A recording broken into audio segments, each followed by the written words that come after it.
This is our copyright disclaimer under Section 107 of the Copyright Act of 1976. We got a madhouse upstairs. We're doing this anyway. Bedtime Bigfoot reports with Bigfoot Dwarf. Here we go.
What is up, y'all? Mic check 1 2 1 2.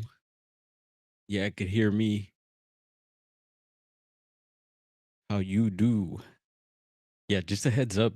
There's a madhouse upstairs. My nephews. I don't know. I think they're still feeling the effects of that moon situation. Anyone notice anything strange during the lunar bloody moon lunar eclipse? Yeah, I don't know. I think several things happened that were kind of weird in my world, but maybe we'll get into that.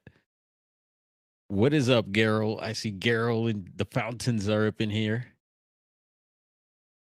Chiro sounds. Dragonfly. How you doing, Dragonfly? We're gonna hang out for a little bit. Bedtime Bigfoot reports with BD. What up, Jeff? Brother, I seen brother Jeff up in here. What's up, bro? It's just getting ready to go night, but checking in. Oh yeah, bro. Go ahead. Take your night, your little nightcapper.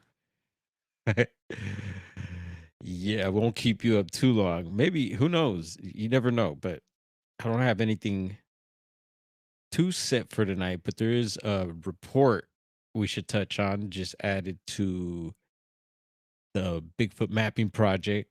And earlier today, our good friend Willow Creature, and hopefully he's listening.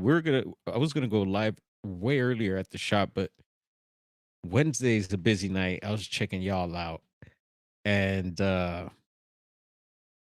yeah, so I held off till now. I figured the coast seems pretty clear for now. I was like, let's do it. No speed chases tonight, so but we still got a couple hours. You never know. I think yesterday might have been kind of the same. I'm not sure. I didn't see anything really pop off last night, but that's a good thing. Yeah, so yeah, some good live streams earlier today. I was checking a few out. Stacy Brown and who else? Squatch Detective. I seen the fountains, that was the first thing I seen this morning. So yeah, congratulations to them again. Yeah, that was a cool show.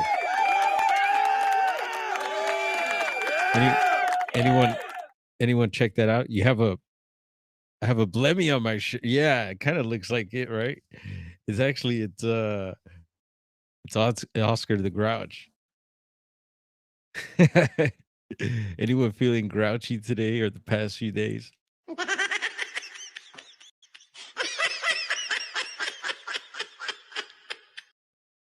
Yeah, y'all were talking blemmies today and all sorts of weird creatures. The what is it, monopod, the 1 footer, and super cool carvings that you were able to dig up, Garrel.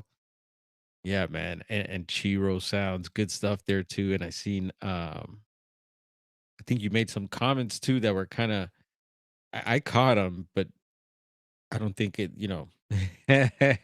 stuff, Chi. I seen you commenting earlier today also on and it might be a lunch break thing, but yeah, about the what's going on over there with all the fighting and fussing and fighting in different lands and all the going on.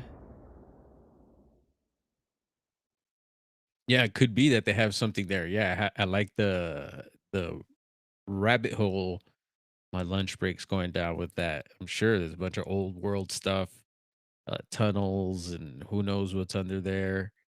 And he brought up several other things. Yeah, interesting. Oscar is nothing but a nugget of weed. Yeah, the dude, and yeah, it's weird. I remember someone bringing it up. It's like, dude, they show this stuff to kids, and dude lives in a trash can, and oh, but yeah, no, I think there's a Cookie Monster one. There's a Cookie Monster one at the shop. I want a cookie. What's up, Firewater? We're gonna hang out a bit tonight. 42 BB4s in the house. What up? Inventorium Nature. Nature. What is that? I'll have to look that up. Girl says hi, 421.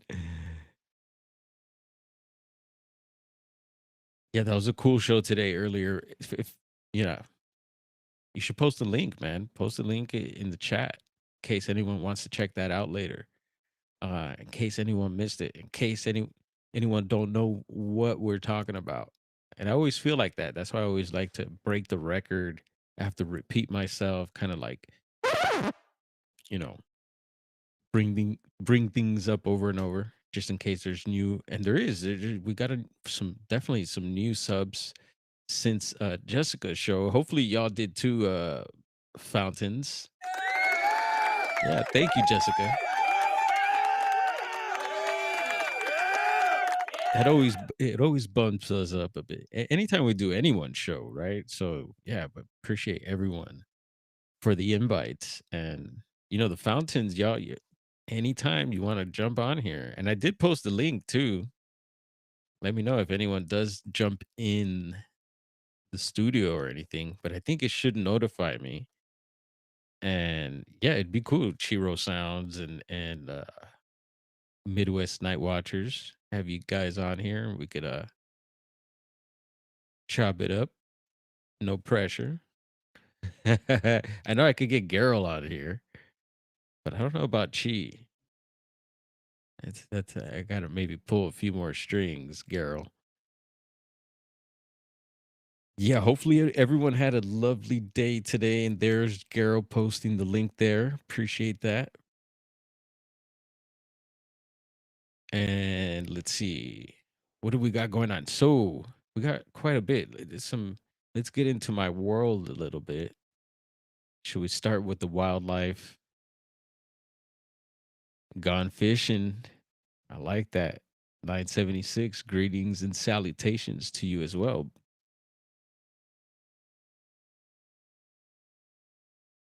Rastaman would say, greetings and salutations, man, from the Most High.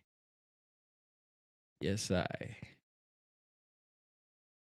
Yeah, we got some wildlife news. So the other day, I don't know if I pulled up, we mentioned that Jackie, the eagle, yeah, the eagle from Big Bear here, uh, last year it was we were pulling up the eagle cam. Y'all remember Garo? I think y'all pulled up the eagle cam also, probably even before I did. I don't know, but I was just like going on different streams, trying to pull up different streams throughout the state in squatchy areas, and one of the closest ones to us here is the Big Bear.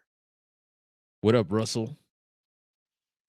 The Big Bear live stream cam. They have a couple of them, and so we were pulling those up, and then they have the Big Bear Eagle cam, which is super cool. And well, I don't know, it's kind of invasive, right? It's like pointed right at the nest, so and the eagles really have no privacy. But uh, and then there's another one, kind of like, I think maybe pointed at the lake. Sometimes I don't know.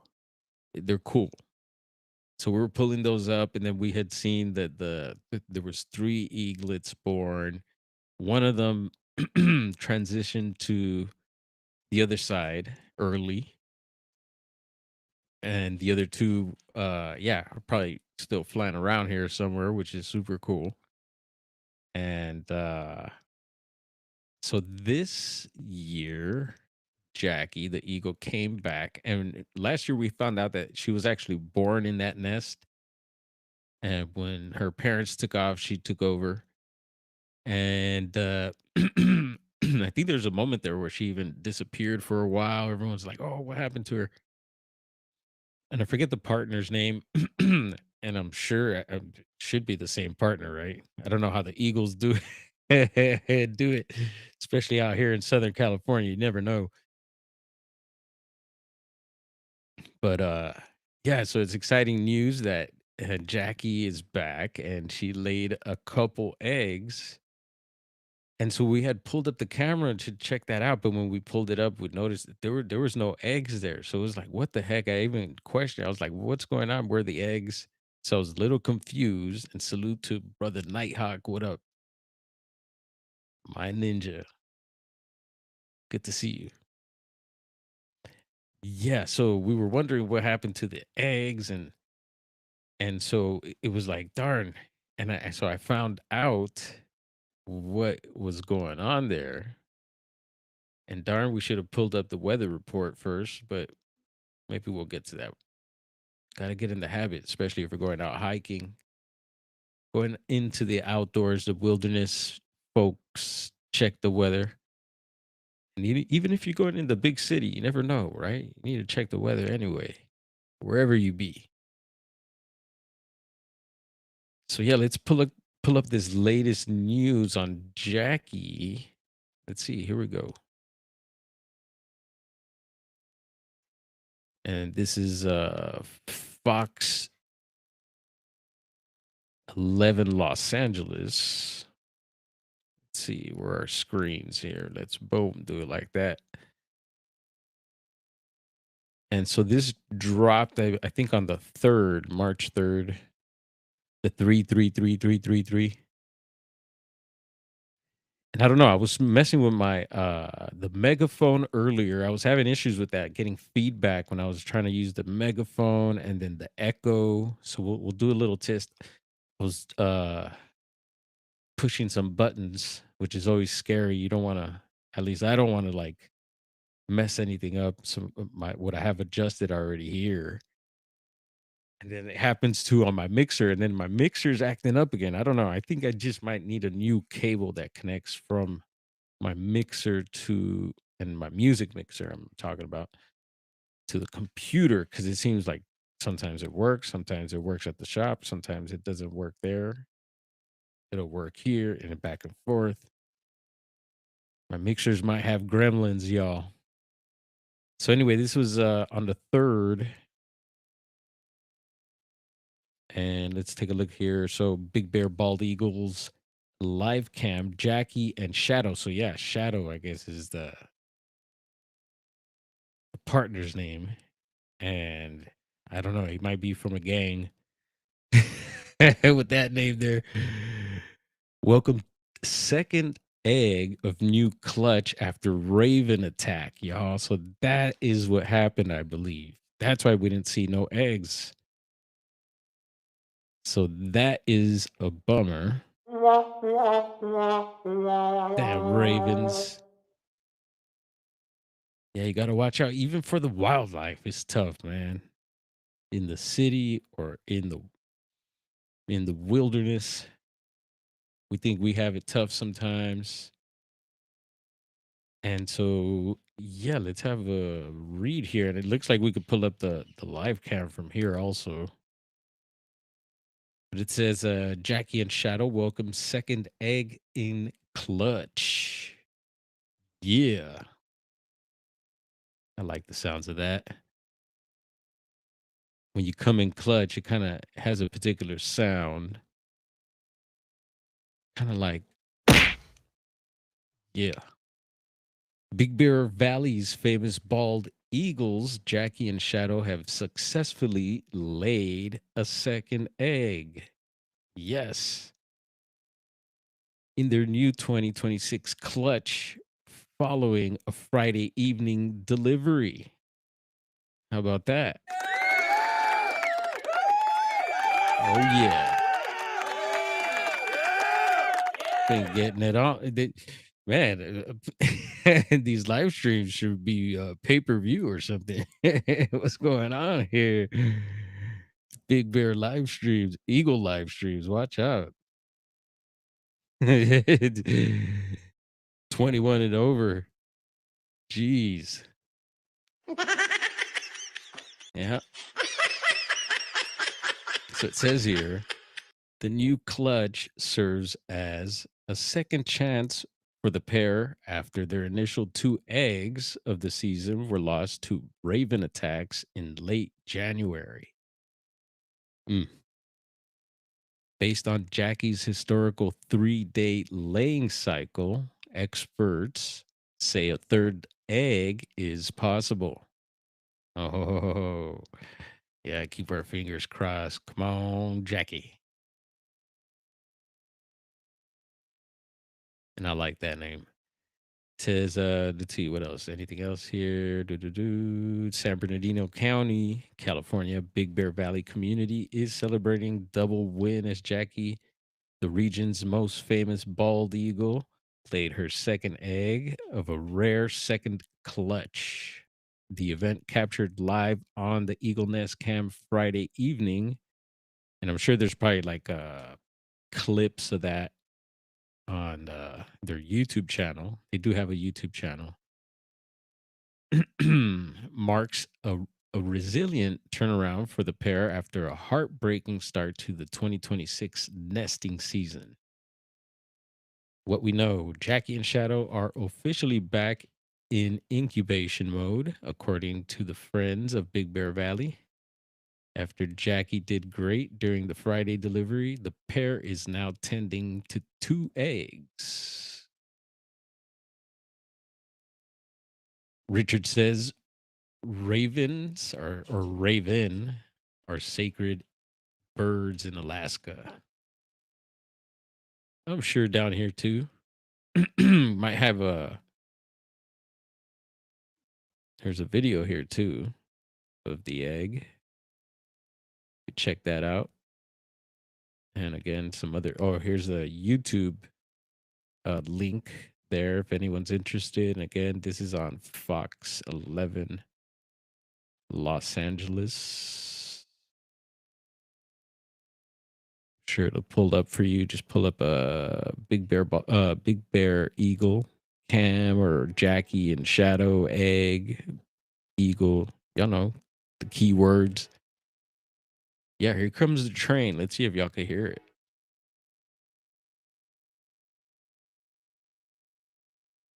Put a train emoji if anyone could hear the train.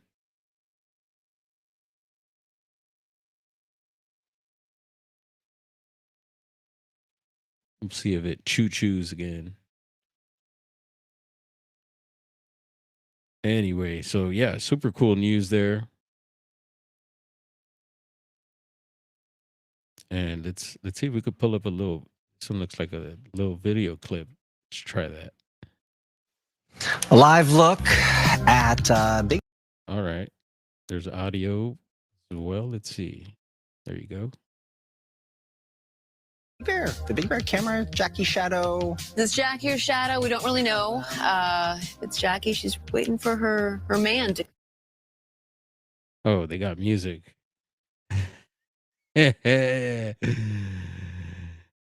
Jackie waiting for her man. He's out there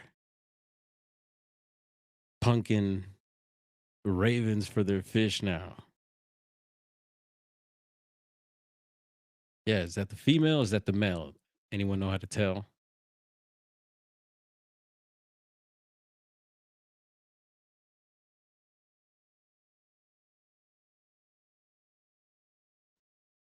All right, how do we get out of here? Dwarf. Boom. What else we got? Yeah, speaking of birds, eagles, there was what was it, like maybe a month and a half ago or so, maybe going on 2 months. Some of you may have heard, but I talked about seeing a white owl near Cal State LA here, which is not too far. I was exiting the freeway there, and it was dark. It was pretty. I had dropped off my brother that day. He needed a ride home, so I had dropped him off, and I was coming back on the freeway. Exited right by this particular exit. Exits right alongside Cal State LA. And as I was exiting, there's some like there's several exits, and there's like some bridges and a lot of trees, kind of creepy around there. And it's crazy because the school's nearby. But we get a lot of we talk about all the wildlife we get out here. And so I seen this white owl. It was pretty big. Um and it was flying, and I was like, whoa, white owl. And so, I started thinking of all the things people think those are sacred, or maybe it's a bad omen for some. But I thought it was a good thing for sure. And I've seen white owls before. I've seen different types of owls. I love seeing them. It's always like, yeah, it's mysterious when you see them. And even growing up in Hollywood, we would get them around there because right up the block, right up a few blocks from where I grew up is Griffith Park. So you get, wildlife from there. And Griffith Park has they have the old zoo, which is a paranormal spot. We gotta check that place out. The old zoo, I'm sure a lot of people from LA know about the old zoo. It's a graffiti spot too. People go there and paint. But not legally, by the way, so I don't recommend it. uh but no, they have a zoo there too, which is, now that we know more about zoos, we know their zoos aren't really cool, but yeah, so they have that, there's wildlife back there too. There's a little spot where you could ride horses as well. So there's animals up there. And I'm sure that attracts other animals as well. What's up, Juliana? Let's see. What's Juliana say? She's busy. She's going back to work right now. Just checking in. Just had an owl hooting back and forth with me. Lost a horse. What? Wait, what? Uh-oh. Lost a horse I've had since birth of 19 years today. Oh no. It was good omen to have an owl visit this evening, right on, Juliana, and condolences to you, because I could only imagine. I mean, just having it that long, and then yeah, it's part of the family, right? Especially on your farm. So condolences to you, and man, just a lot of weird things have been going. That moon, a lot of strange stuff. So I'll share with you the other day, and this is nothing compared to that at all. I'm not comparing it, but just that, you know, I do like to share when bad stuff happens to me, because it's not always ha ha ha, you know.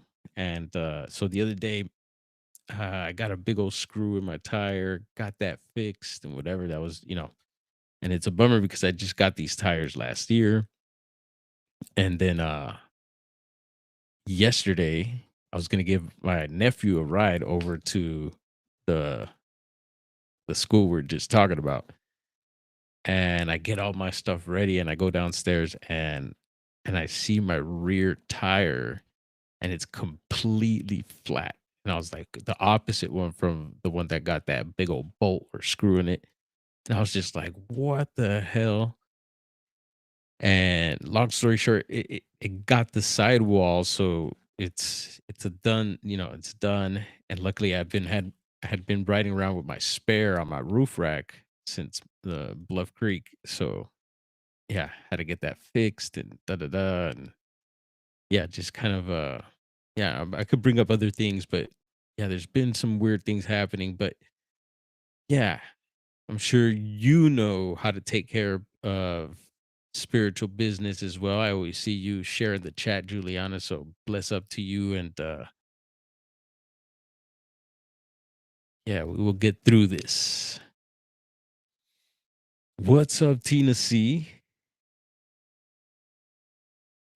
And we got Noble up in here.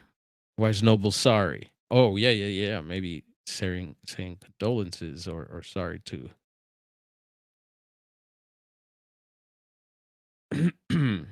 And Juliana does have a channel, y'all. If y'all like that country, farm life, she just did a live stream the other day showing some piglets that were born. I think last I heard was 7. There's probably more.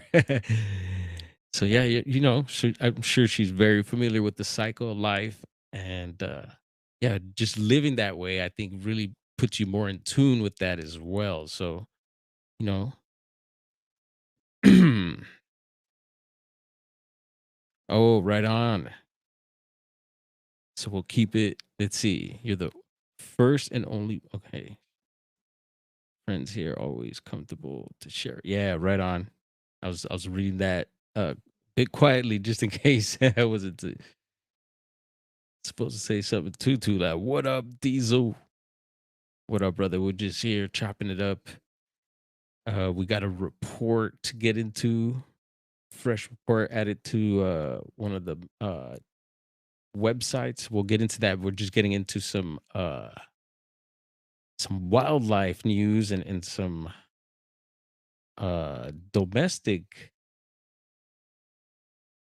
animal news. Juliana sharing some sad news with us. The passing of one of her horses. So yeah, our hearts go out to her. And you know what? I could do hearts. Come on, activate hearts for Juliana. Camera. There we go. Yeah. Uh so the white owl, I had seen it there, and I was just like, darn, I want to come back. Something told me they were living in that area.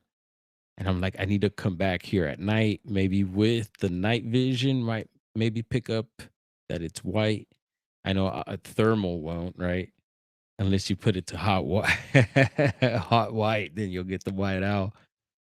And I've gotten owls on thermal before. There's the famous Jeff loves this video. He's brought it up before. This is an old one. And Juliana was actually driving down Alder Point, and had pulled over when I was staying up on the hill. And I caught several things. That's where I caught the little mountain lion on FLIR. I had the FLIR at the time. This is a while back. And there was an owl on the power lines. And so I pulled over, had to pull out right there, pulled over, got the thermal and was recording. And the owl, the owl took a poop. Yes. And the thermal caught it. And yeah, it was Jeff liked that video. Oh, hot pursuit. Wait, hold on. Here we go. Give us a second. Sorry about that, girl. One moment here. Let's do this. Give me 1 second, y'all.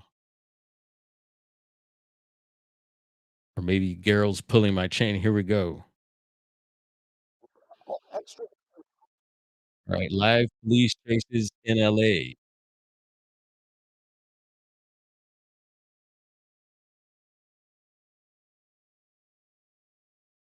Give me 1 second. Mhm. From the LAPD helicopter overhead. Oh yeah, those lanes are starting to narrow. Yeah, and it looks like we're gonna hit some. Whoa, into the over. construction Whoa. zone. Oh my god. Oh boy. Yeah, they're probably going to have to back off this pursuit while he's in the construction zone at this point. They probably would have anyway. I mean, we've got the cone pattern set up. I don't know where the Caltrans workers are out here, but this is just insanely frightening watching this person now inside of the construction zone. So their helicopter is going to stay overhead on this one while they can, and then we'll see if they re-engage the ground units when they get back out of this. Oh my goodness! Oh my gosh! Right, just nearly wiped out that stationary truck right there while he was going 60 miles an hour. And this is a huge vehicle that could do a lot of damage. He's getting off the freeway now at Washington Boulevard. Let's see where they go right now. I'm just happy he's out of that work zone at least, but that must have been just terrifying for those highway workers that were out there. As we're now off of, it looks like Slauson Avenue now in the Whittier area. An incredibly close call there. I have to imagine that the suspect is shaken by that close call as well. We talk about cone zones here in Southern California. We see them so often, especially late at night on our freeways. But can you imagine working on the freeway right now, having that much distance away from the traffic, and then having a car plow into that and coming straight for you? And you have no idea what it is, right? Exactly. Yep, viewer discretion be advised. This is a wild one. And they're talking about possibly backing off to, I hope not, truck or somebody's truck. We're replaying that shot there just a few seconds ago on the right side of your screen. So dangerous, going at high rates of speed, as we've been mentioning, triple digits here, just plowing through traffic. Here's where it's that the lanes start to narrow. You can see the cones right there. He crosses over and again starts picking up speed. Just incredible. Yeah, incredible. I mean, picking up speed and then continues to speed into that area where he's not supposed to be, where the traffic is being kept away with the cones. Yeah. But he decides to go into that area. Let's go back upstairs to Desmond Shaw live in SkyCal. He's still going really fast, Desmond. Have you heard any talk about officers possibly pulling off? Yeah, it sounds like at least for the time being, they have the ground units pulled off and they're just tracking this from the helicopter. It is just so insanely dangerous with the suspect. Wrong side of the road right now. Whoa. Fortunately, very light traffic right now. I mean, we are on Rosemead. This is normally an extremely busy street, but now the 10 o'clock hour, not too bad. But through this red light, let's see what they're going to do right here. So still, on the kind of in the Pico Rivera area right now, continuing northbound on Rosemead. I mean, you really hate to see a suspect, getting away after that kind of insane driving. But at least for now, the authorities backing off on the ground. They're attempting to track this from the helicopter. But, look, there's no one behind the suspect, and they just continue to drive, crazy 80, 90 miles an hour here on these surface streets. So far anyway, backing off is not getting the suspect to cool his jets. Yeah, thank goodness no one was hurt here. He's hitting some heavier traffic here, a red light, but that's not going to stop him. He's going to go and blow right through that. Mike, any word on the desk there, whether there's just one person in this truck? What do we know? So yeah, we know that they don't know one. So basically, we were listening earlier. CHP had asked before they took it over, what do we know about the driver? Do they know anything about the suspect? Because sometimes cars are stolen and it's a known suspect, and sometimes it's totally random. Gosh, these speeds are so fast. Whoa. And that's the thing. Look, this is such a high-profile truck. He's not going to be able to take those turns like that. He almost lost control there. But to answer your question, Juan, no, they don't know anything about the driver. CHP had specifically asked that because they wanted to know if this was something that they could catch up with the guy later or what they know about the driver. And LAPD said, we know nothing about the driver or the suspect here. So we don't know how many people are in the car. We've not heard any definitive number more than one. But we also know that the law enforcement does not know anything about the person behind the wheel. Right. So ground units are definitely laying low for the time being. Is that right? Absolutely, especially since we are not on the freeway. CHP this is a big risk. This is when we talk risk versus reward and why law enforcement chases and when they decide to give it up. This is one of those scenarios. Yes, this is a stolen vehicle. Yes, this person is running from law enforcement, but he's running from law enforcement at such a great speed and great risk to the public. The CHP, especially in that construction zone, has decided to back off a little bit and let the helicopter track it. All right, I didn't get much feedback from the megaphone there, which is good. I was messing with it earlier. And the echo I'm curious about too. I'm just testing some of the effects here. Heads up, folks. Whoa, catching air there, bro. Testing, testing, testing, testing, testing. All right. No feedback there. Cool. I must have done something right. Person, but also with the safety of the public in mind. But as this person is just speeding through these neighborhoods, still with no one behind this person except for the helicopter who's above, chasing this person. But Mike, Izzy Pop, what's up? Heads up, live police chase here. Kind of breaking news here. Whoa, watch out, bro. Look at that. And other cars are driving fast as hell. In case you haven't noticed there, California drivers, watch out. Let's see here. He's stopping. What is going on, bro? Look, he's looking for something. Yeah, I mean, this truck is definitely capable of that. It's not too big of a deal for this big lifted truck. They definitely specialize in off-road kind of situations. But so for whatever reason, decided. P&W, here we go, bro. Buckle up. Good to see you, brother. Hope you're well.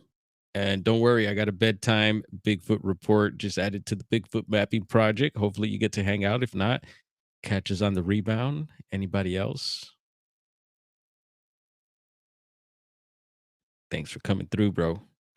In the Whittier Narrows area. Let's see if that's what the suspect is thinking. I mean, we're so far away from where this first began. Yeah. It just seems pretty aimless at this point, but speeds still consistently very high here.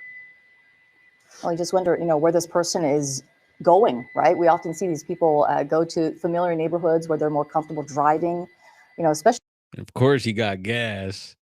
Looks like a pretty bad truck. It looks pretty new from here. I can't tell the model. Y'all want to guess? Is that a F-150? Maybe he's in a Raptor. I think I'm going to say Ford. It's too big to maybe be a Tacoma or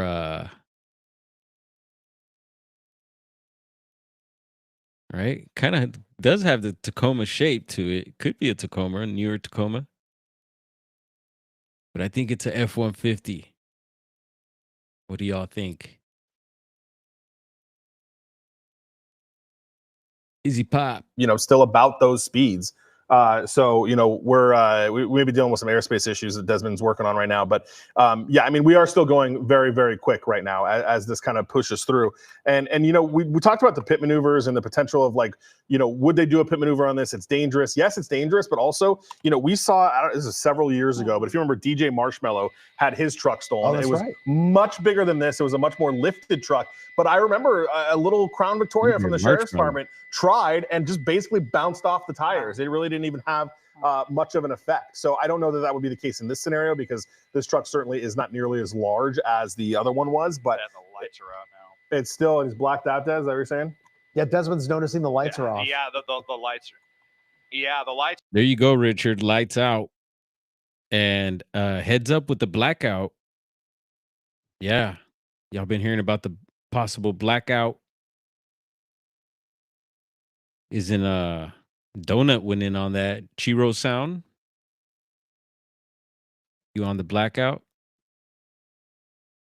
Blackout. Heads up on the blackout. Donut's predicting maybe the 25th of this month, possibly.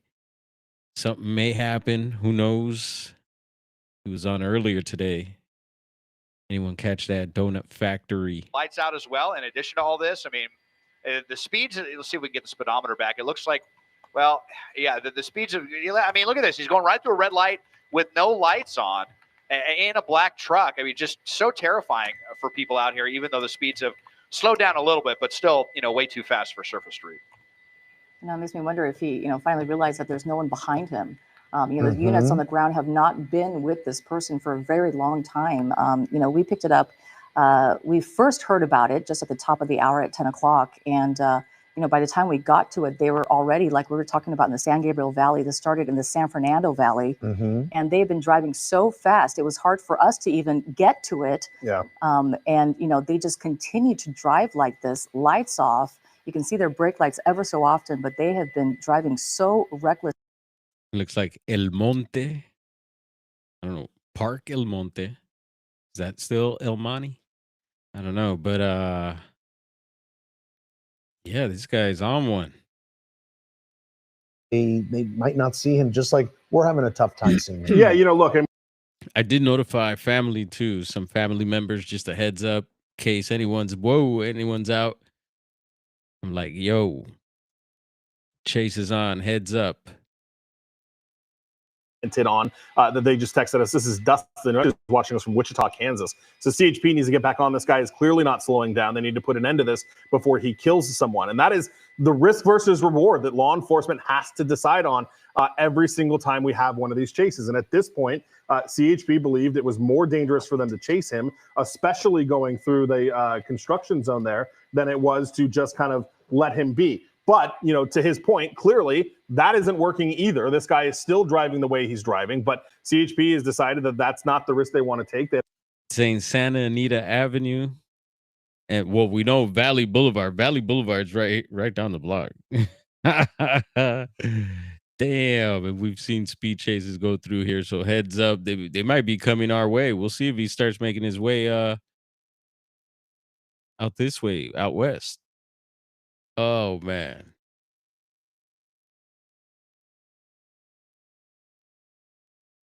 This started right around the 5 and the 170. Now he's here all the way in the San Gabriel Valley, quite a distance away. Like, where was his truck stolen from? When did it first ping? Is coming back stolen?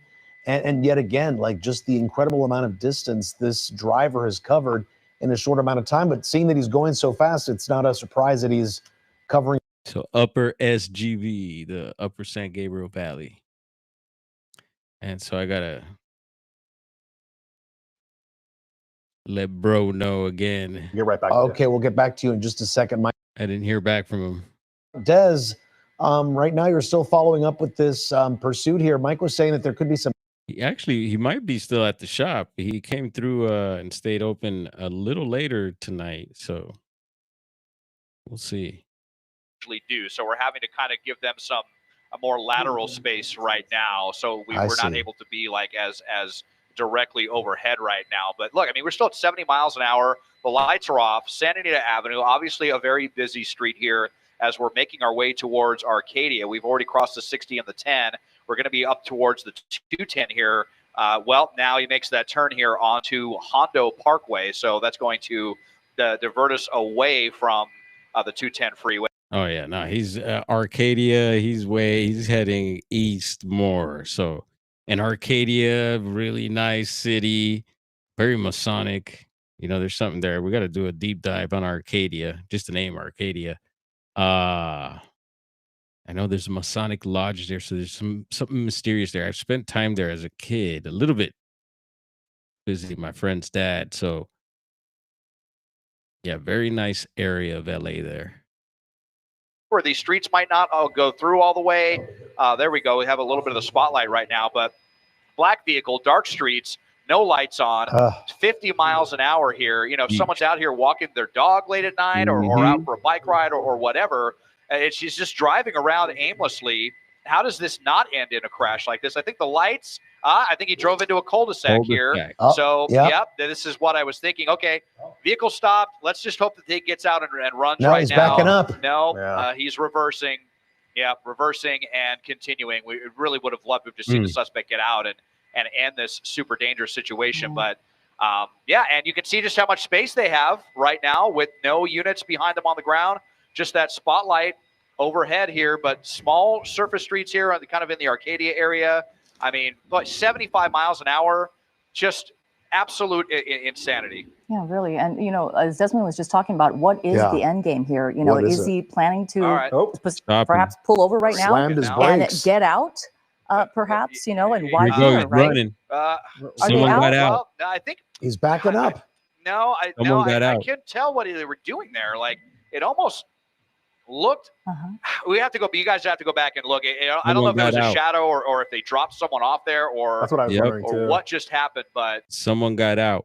it looked like someone else might have gotten out. Is and he they going just back to slammed the into reverse and cul-de-sac? is now back. Back on the run, trying to get out of this neighborhood. I think he kind of got himself into a little bit of a maze here, trying to get themselves out. Because a lot of these streets probably are not going to go through all the way. But you see how much space they have. There are no authorities actively in pursuit on the ground. So that's why. I mean, of course. Again, viewer discretion be advised. This is a gnarly chase. Heads up. Talked to the lieutenant over at Foothill Station. He was gracious enough to take my call while he's still trying to sort all of this out. But he tells me that it was their George units, which we've talked about before, is the Foothill gang units that actually ran the plate. The plate comes back what's called cold plated. So essentially, the plate that is on this truck is not belong to the truck, which is a very strong indication that it's what's code 37 or stolen. So that's why they originally started chasing it. So we don't have any of the details about what did the plate come back to, what's the car it's supposed to be on, what was the plate reported stolen, or what's the scenario here. But that's why they don't know much about the driver, is because this wasn't a typical scenario where the plate matches the truck and you have somebody that reported it stolen. Usually if you have a reported stolen, you can go pull that report and figure out the circumstances of how it was taken, when it was taken, where it was taken, all of those things. But because this is a cold plate and because the plate just doesn't match the truck, they don't really have a lot of information about when that swap happened, who may have swapped it, and all of those details that you might get when you have a more traditional type of stolen vehicle report. So go ahead, sir. So do we know, Mike, if it was a gang unit actually chasing this person initially and then they found out this car is stolen? Or that was the reason they chased it. So the lieutenant tells me that the George units, the gang units, ran the plates. The plates came back cold, not to the right vehicle. And then the George units are the ones that started the pursuit and initiated after that. Interesting. So we don't know where this truck originates from, if it's a dealer truck or stolen from somebody's front yard. Yeah, they clearly switched out the plates to go undercover. And once this is all said and done, the way that they'll have to figure out that is they'll have to run the VIN number. So once, if this ends, or, if it ends in time for law enforcement to get here, or the truck gets abandoned or what have you, that's when they'll be able to run the VIN number and figure out kind of the background of this truck and where it was taken from, and did anybody actually report it stolen, or is it just a plate situation, or what have you? Des, it's so dark down there. Are you still in a neighborhood? Yeah, I mean, we was on Duarte Road here, now California Street. We're kind of paralleling the 210 freeway here just to the south. Yeah, I mean, just continuing through these neighborhoods, we saw some wrong way driving there for a second as well. And the lights are still off. I mean, it's got to be difficult for the suspect to continue this up as well here as we go underneath the Gold Line tracks. And just going right through, we've gone through so many different red lights at very high speeds, barely slowing down at any juncture here. Gold Line is our metro system. It's a particular line. They all have different colored lines. That one takes you, I think, Pasadena to, I forget where about. Turn here as down to, this is the slowest I think that we've seen the suspect going right now. But is it Long Beach or something like that? This originated, and wondering how much longer this could go on. Obviously, this is a gas sucking vehicle as well. Big Ford Raptor here, definitely not an economy car.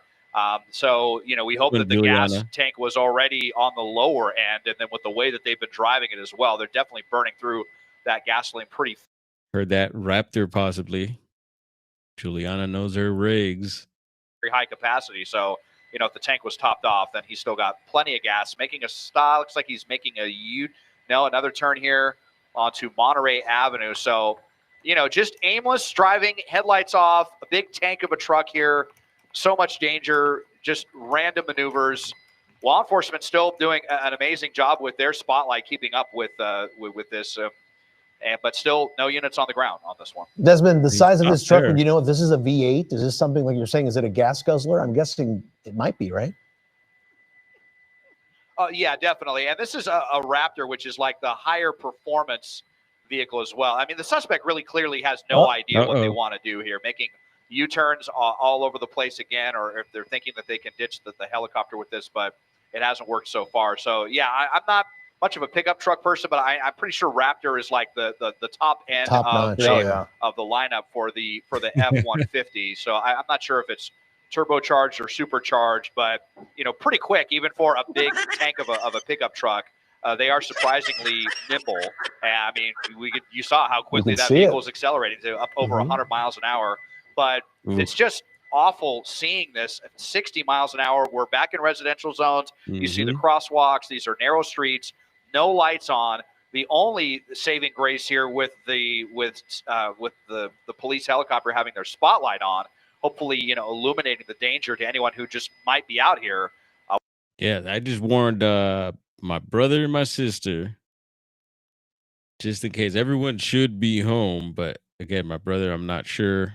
Everybody else should be home, hopefully. And yeah, warn your peoples, y'all. If you're in this area, got people in this area. Spot right on you, the light right on you from law enforcement officials. So maybe that's their plan right now, to just, drive around in circles aimlessly in this neighborhood in the San Gabriel Valley until, the law enforcement says, oh, we'll give it up too. And what's scary here, Susie, is just he's in the neighborhood here, dark streets. He's blowing through stop signs one after the other. So dangerous for anybody who may cross his path here. Here he comes to a quick stop there before making a left-hand turn. And again, slowing down. Could he have hit oh no, he's making another turn, Mike.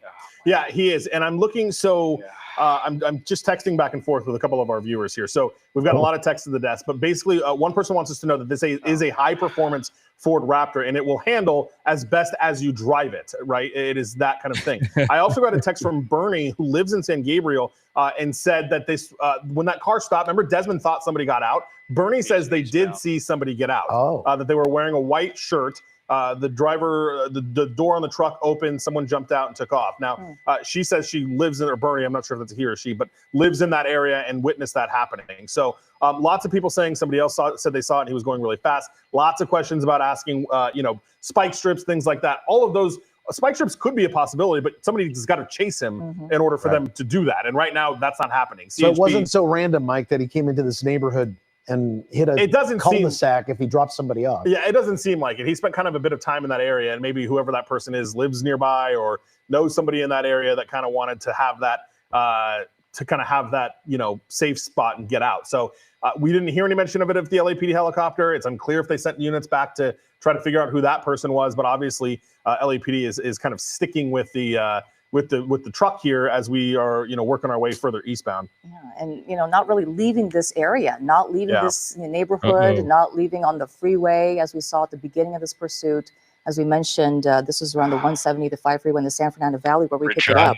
And they drove down quite a ways, and we've been wondering if this person is going to run out of gas at any point after driving so far. But looks like they keep going. Again, speeds lower than before when we were first. Yeah, be vigilant, brother Rich Shot. You already know, bro.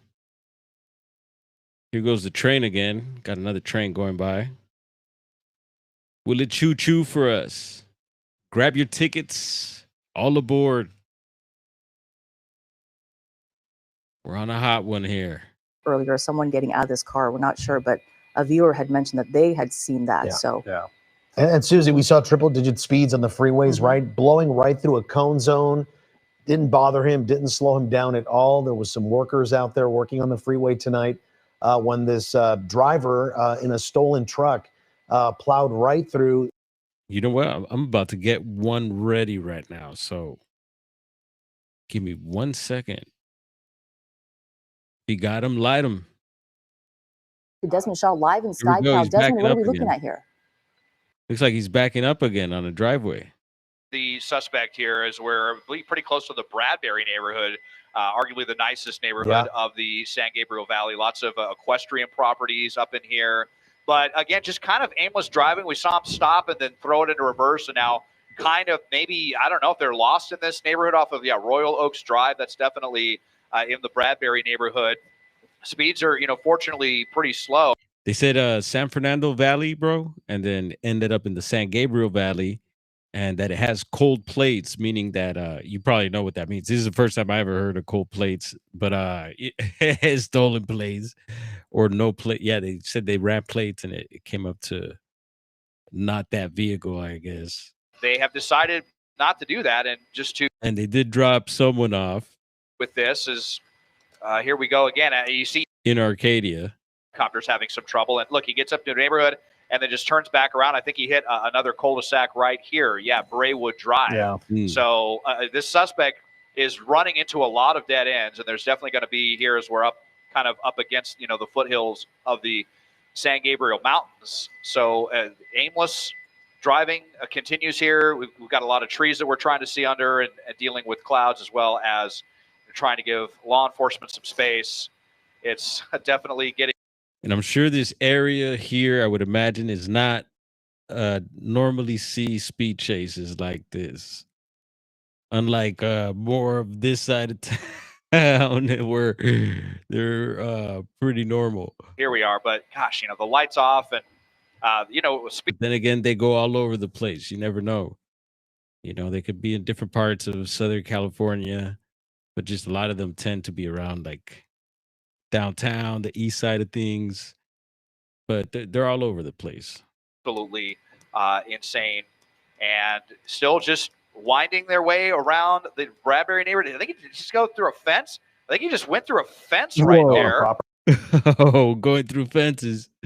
I couldn't tell actually. I saw fence posts there, but yeah, he's going. Possibly putting that raptor to work. Spits him out if it does. Dude, this is like the perfect truck to have for this, all right? If you're gonna choose a truck, I mean, it's not bad of a choice. I mean, there's other trucks out there that would be good for this situation, but yeah, man, you got a raptor.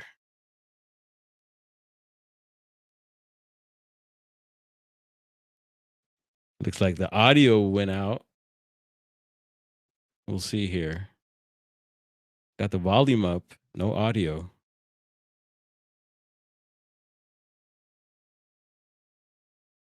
He's westbound going away from us 9 o'clock, Jim. So we'll see what he does. But yeah, that was odd to see him go through that fence. Yeah, you wonder then if he might be also impaired, as well. I don't know. But as he's going through this neighborhood now, making his way, he's in Monrovia now, through this neighborhood. It's a very quiet neighborhood at this time of night, as you can see, going through those stoplights and, I got to warn a few other family members. Keeps going that way in this little neighborhood and wants to find his way back into some southbound. Yeah.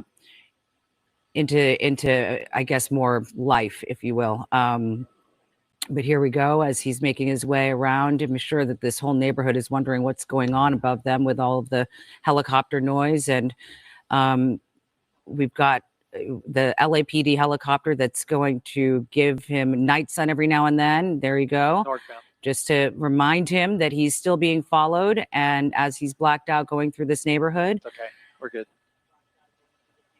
And Gil, we know that he's not too close to any freeway right now. When he Diesel, he's probably got to make it back with the truck, or else the boss is not going to be happy. So he's sticking with the truck. Absolutely, is my theory. Small streets. He's still northbound again on Grand. He's in the foothills here for sure, and the neighborhoods here. The base of the mountains, but we'll see what he does, if he knows this area or not. It seems like at times he doesn't, but we'll see. He's just continuing to weave through these neighborhoods at a high rate of speed. Thankfully, not a lot of people. Juliana dropping a link there. Airship tries to do as far as bringing in units. Again, Monrovia, so we would see Monrovia PD possibly engage on this pursuit or not. We'll see, but it's been a very dangerous pursuit. This driver's not scared of hitting the gas at speeds reaching 80, 90 miles an hour on surface streets and over 100 on freeways. Yeah, so you wonder if Monrovia PD will engage at this point. They have a very serious threat on the streets of their city. Y'all seen the thumbs up went up on its own earlier? I don't know what's up with that. But thank you, camera. 360 just decided. and you wonder if Monrovia PD will engage. Obviously, they're aware of this, and law enforcement is overhead. Yep, and he is going to, again, back up. So hard to say if that was a gate at the end of that road or what it was that caused him to back up. But now he's backing into a driveway. That's okay now. And is going to turn around and continue to run here. Gil, is there any sign of law enforcement on the ground from what you can see? No, I don't see any lights or sirens or any of that that you would normally see. So it's just the airship tracking him for now. And, you know. Right on. Thank you for sharing that, Juliana. I'll check that out. Going to run out of territory, though. He only has so many streets that he can go until he hits the mountains. So we'll see if. Yeah, he's in a maze again. Jeez.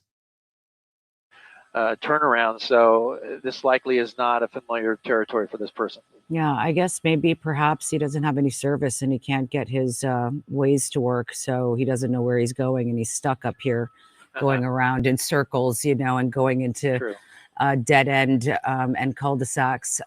But, you know, as we watch this and, you know, at least there's a little relief that there's no one on the road. Yeah, thank goodness for that. Thank you, Lord. Hopefully it remains like that.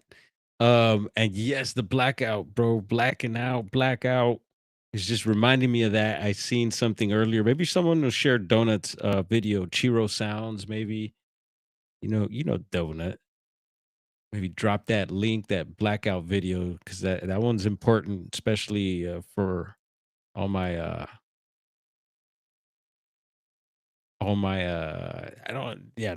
we gotta choose the right word for this one. For all my heads. Yeah. The driver turned on the headlights for a second. Is he in a park? Looks like he might be in a park. We can't get directly over, at least right now. It might be. Yeah. Yeah, here he goes. He's on a street going northbound. Maybe it's a parking lot. Yeah, it's boy, really working his way into the foothills here.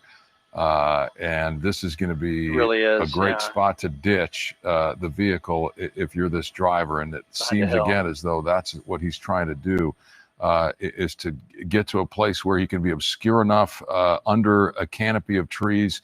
Bro, you're going to run uphill? I don't think that's going to work out too well, unless you go get away, but go hide somewhere to try and get away. But they'll probably, you know, use therm, be able to pick you out if you get up into the hills, up into the mountains there. Other than that, if they ditch, they're gonna go into someone's house, I would think, backyard or something like that, right? So this is gonna get interesting if he decides just to stay around this area. You would think he'd go maybe to maybe somewhere more popular, like where there's more action, city. Let's see if he's going to back up, because he may not have an outlet there. So lost, dazed, and confused. Multiple times, U-turns, and then back another direction. On the brakes there, he's going to continue on that. And if he's intoxicated, oh, good luck. That he's on. He's got a couple of vehicles, or one at least that he passed there. So not too many cars on the street right now, but there he goes, still blacked out. Thankfully, the night sunlight and the airship is directly over him. We can't be over. If anyone watches that, blackout. That's why we're sharing that link there. It's reminding me. Something's reminding me. Hey, blackout. Remind the people. So a heads up, and yeah, definitely check out that link Chiro Sounds just shared. I appreciate that, Chi.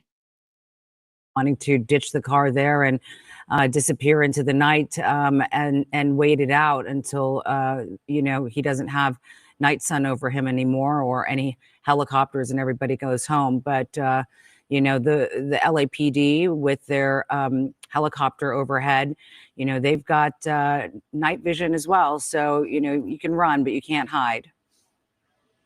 You know, had he been followed by, do they have night vision as well? I wonder. They probably do, but I think it's usually thermal that they use. Out of it, and the fact that there's nobody behind him, no law enforcement behind him, allows him to just run freely. But you know, had they been behind him, this likely would have been over some time ago. But he continues to run, and at this point, they are content to track him from the air. Still no sign of Monrovia PD. And look at him driving down the hill. It looks like he lost the rear end there, coming down that hill on that curve, and nearly slid off the side of the road. Yes. He's driving again very erratically, and exceptionally so. I'm gonna get some tools. I'll be right back. So it's again troubling to see the driving like this when he really doesn't need to be driving like this. Absolutely. They had there was a couple of cars heading the opposite direction, right, like that, and flashing their headlights at him like, hey, buddy, turn your lights on. We can't see you. And so it's so dangerous. And now he's moving back into more traffic here. Here's another signal, and through a green light there. But now with more cars on the streets here heading back towards the freeway, the 210, we'll see if he gets there or not. But through these small intersections here that are signaled, and so far green lights, but you know, this is now more potential of more cars on the street, maybe some people, some pedestrians walking. That's very dangerous to see this guy driving at these speeds right now. Have you heard anything at all from any of the local agencies here about engaging in this pursuit? And I mean, you know, you wonder why, you know, we don't have Monrovia PD or the Bradbury PD involved in this. Sheriffs? Yeah, I'm sure they're aware that there's a pursuit. Yeah, they're well aware that there's a pursuit in their area. The question is, are they just allowing this vehicle to go maybe somewhere where it'll the driver will bail out and run? At that point, they can move in. But now that he's back southbound out of the hills, we'll see what they decide to do. You know, there was there's the freeway, the 210. There's certainly options of a spike strip to try to bring it to an end. They could have done that up in the hills, but they decided not to. And it's likely that they were maybe a little bit cautious because he was driving so recklessly that he could ride and drive right at some officers there. Here's some traffic. He's trying to get around through that train there. That looked like the train was active there, the crossing. Went through that. Now he's eastbound here. This is going to be on Duarte. And let's see. He's blacked out pretty well there. Yeah, and follow this road along the way, and you'll pick up the 605 freeway south. So it might take us right back to where we picked this thing up in the San Gabriel Valley. Again, this started in LAPD's Foothill Division, made its way out across the 60 to the 605 south. That's a good question, Garrett. Usually people on that side of town, because I do have fam out that way. Yeah, no, usually people are out. Yeah, they're not outside, but like out sleeping or in their houses. See very few traffic on that side of town. But if you were to come over more towards this side, see Duarte. Yeah, he's there's some pretty nice areas. There's stuff that happens out there for sure, but it's not like over here. That's for sure.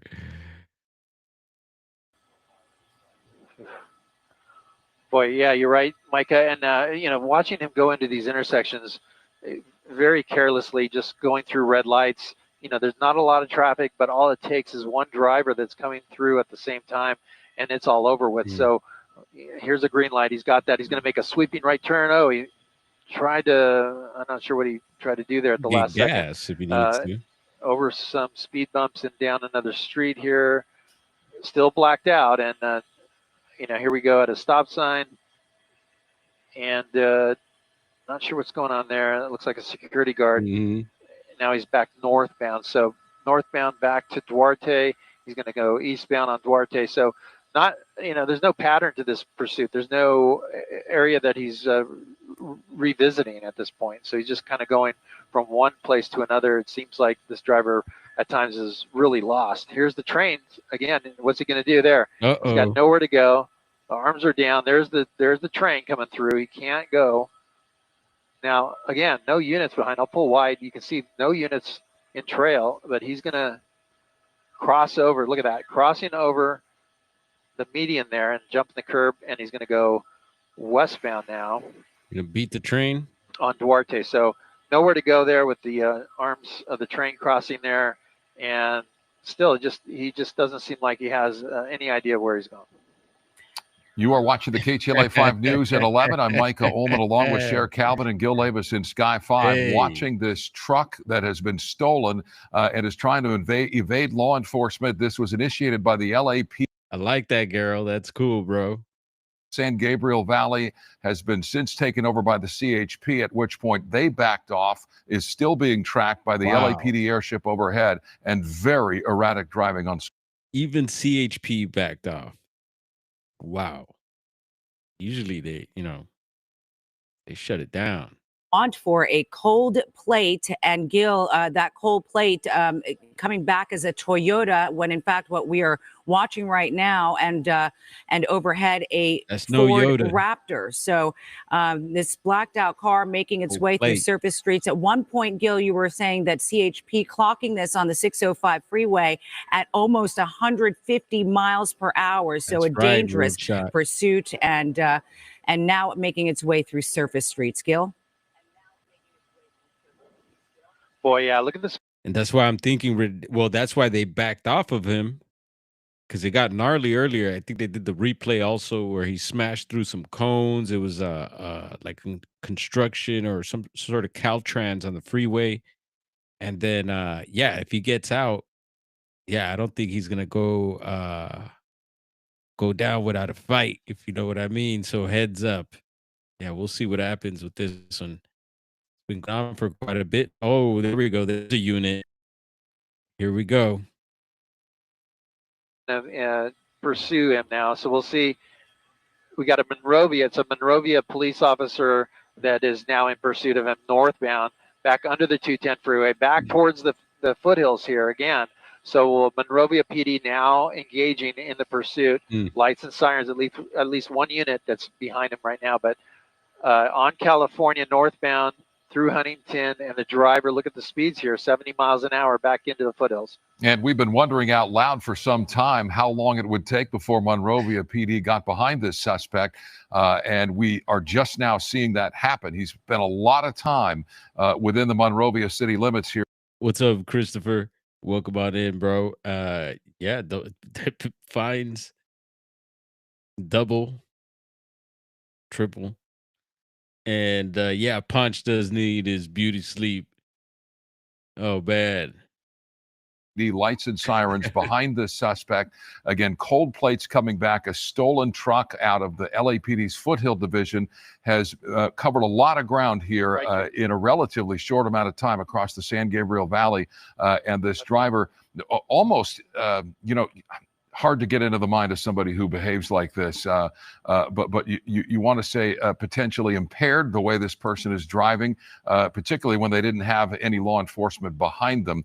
But running red lights, I mean, we've counted dozens of instances where this driver's gone through red lights and intersections. One situation where a pedestrian was in the crosswalk and was nearly hit. So this driver is obviously moving with reckless abandon and making every effort to get away from law enforcement, and now has just that, law enforcement on the ground behind him once again. Yeah, it's nice to see that there's law enforcement. Gil, if you don't mind, can we take a look at what we have here? Just one unit so far pursuing this Ford Raptor. Yeah, let me. And going through another residential neighborhood here. Yeah, okay, go ahead. All right, so he's a little bit farther behind than he's not really on his tail here. Okay, never mind. Right. Yeah, no, I see. Again, he he's may have blacked backed out of it because of speed. Yeah.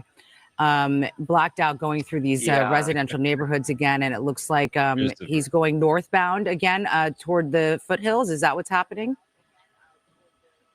let's see. This is westbound on Hillcrest, and he's blacked out. He's under a tree, and he's going to go southbound there on a small street, and that is Myrtle. So he's southbound now, Myrtle. We'll look for that Monrovia PD officer. Yeah, we think some out here, Christopher, also probably live stream it as well. You know, we always bring that up. Are they live streaming it? Because you know, some people go after that clout like that. Coming down their side or their driveway to see what's going on. He is southbound on Myrtle here, and slowing down a little bit. Let me come out wider so we can see what he's coming up on here, but not a whole lot as far as traffic. But we're getting back into some of the busier streets here. Let me come wide. There's a unit right there. So that unit's hearing him, but now he's behind him. He's going to make a westbound turn, and he's going to be going away from that unit. That unit should be hanging a U-turn right now and getting right back into position. So that might be the officer that was pursuing. Here he goes, wrong side of the road. And wow, Foothill. We got 3 units. My pilot, Jim Woodman, is telling me right now that there's 3 units. I can't see it out of the helicopter right now. There's the airship coming through our shot. Look at the speeds here. He's got 3 units behind him. He really is ramping it up and trying to get away any way this driver can. Wrong side of the road towards other cars. Look at that move. And fortunately, not a lot of traffic coming at him right now, but there's one car right there. He just, wow, threaded the needle between that car and the one that was going the same direction as him.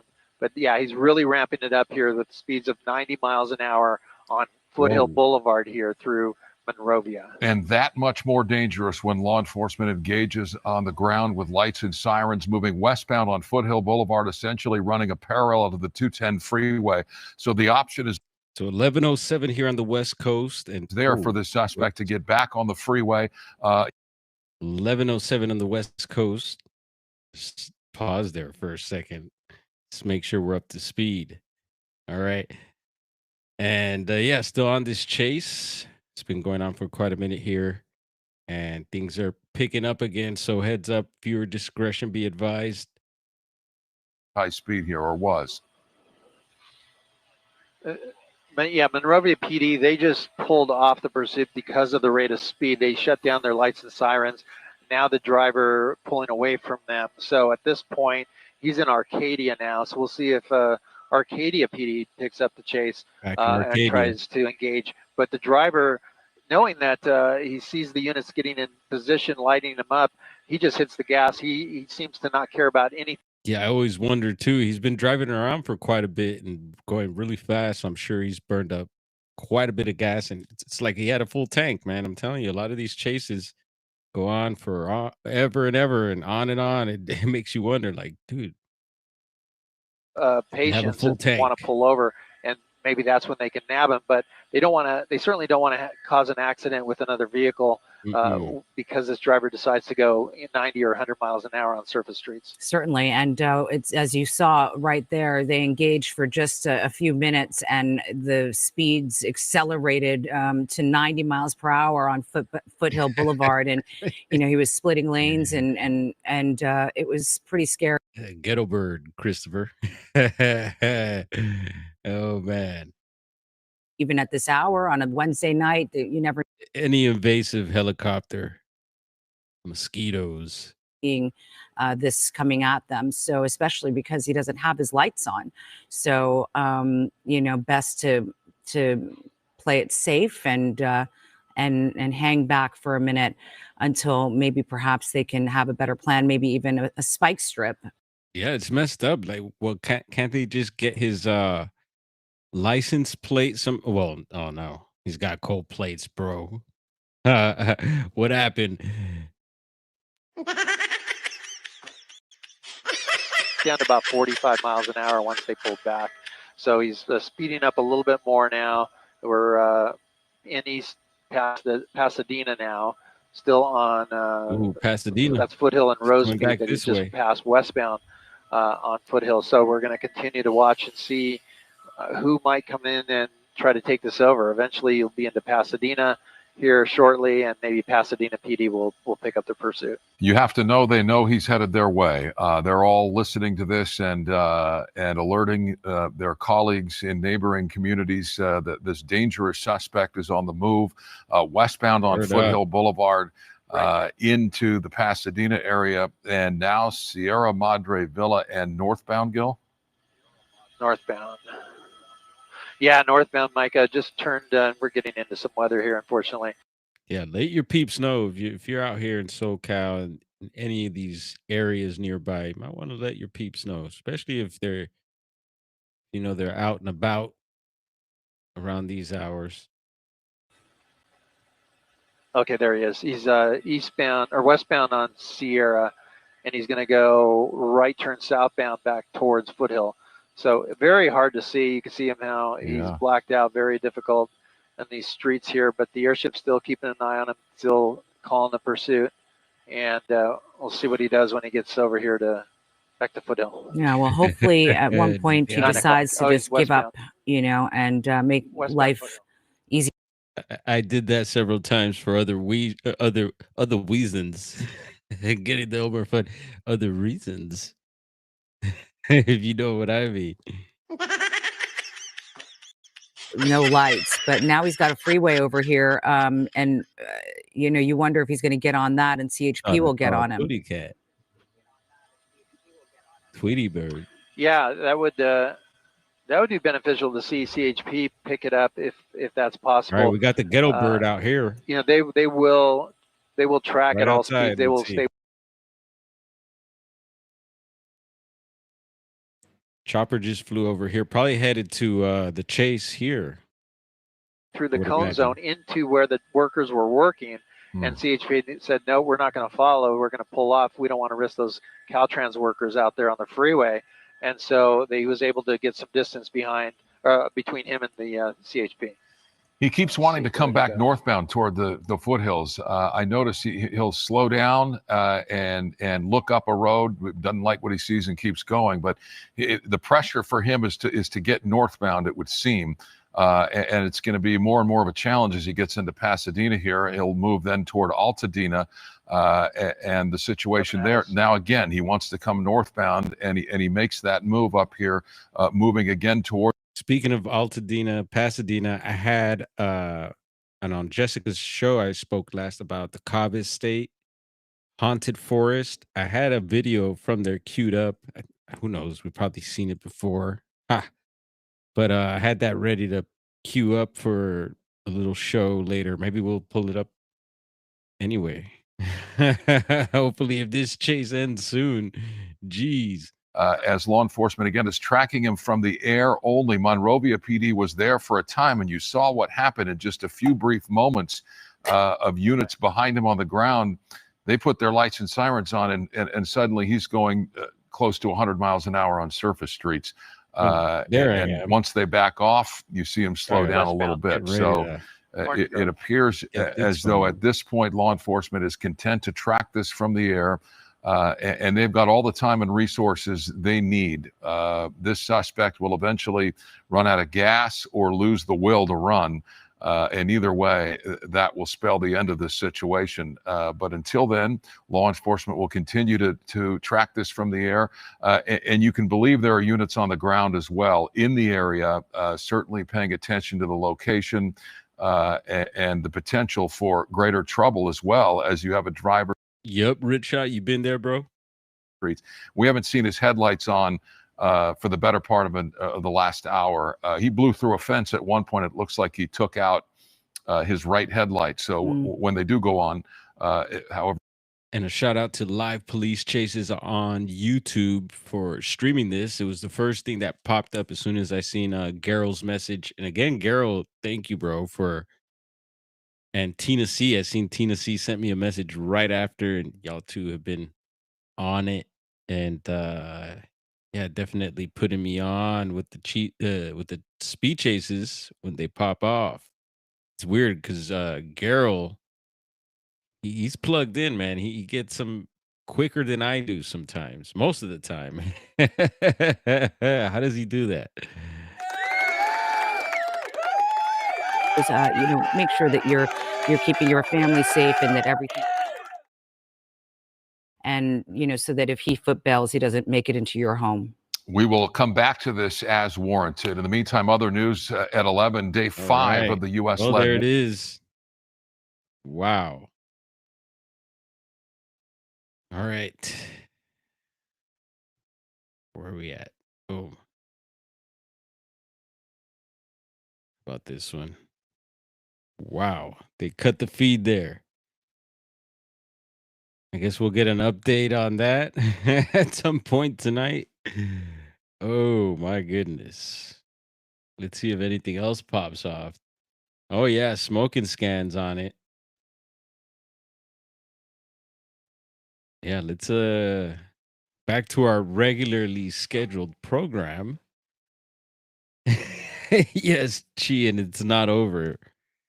I think could keep going. He could always, God forbid, carjack another car with a full tank, and he keeps going. You never know. Never know with these chases. All right, what am I doing here?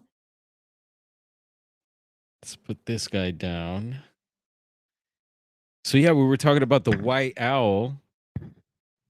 And yeah, we have choppers chopping right outside here. So something's happening here nearby as well.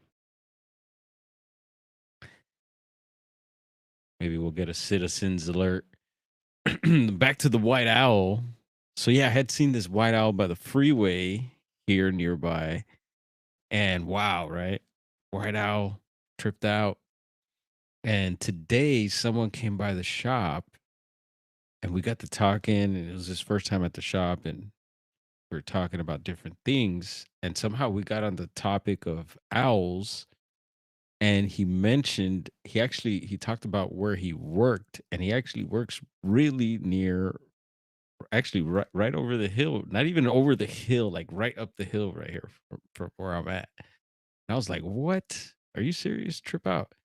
And he's like, "Yeah." So he mentioned the owls. We were talking owls, and he talked about that there's these white owls that live where he works, and I was like, "Whoa, dude!" And I told him about the owl sighting, the white owl sighting I had. He's like, "Dude, it's probably this. It's got to be the same ones. 'Cause it's not far at all."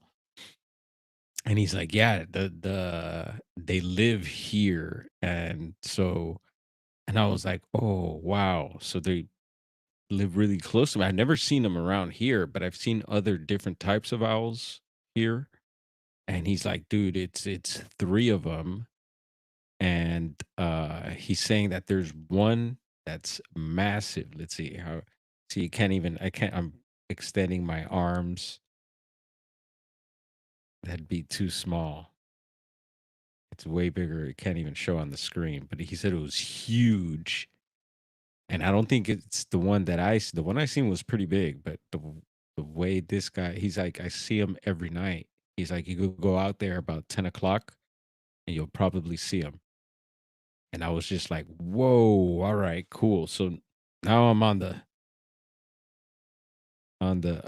watch for the white owls. We'll get out there maybe with some of the night gear. And cool. You seen a few owls? Any white ones?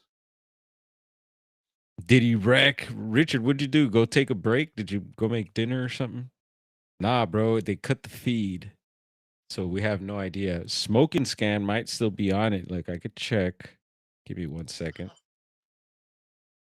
Yeah, nah, he's showing the helicopter and it's not on the chase. Helicopter seems to be just showing the city. And just in case, like I'll do this. Give me 1 second.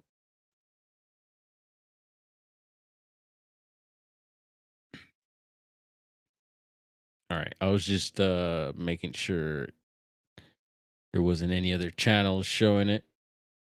But yeah, it looks like they backed off it. Just too crazy. And so yeah, I think I know where the white owl family might be living. Yeah, owls be my homies too.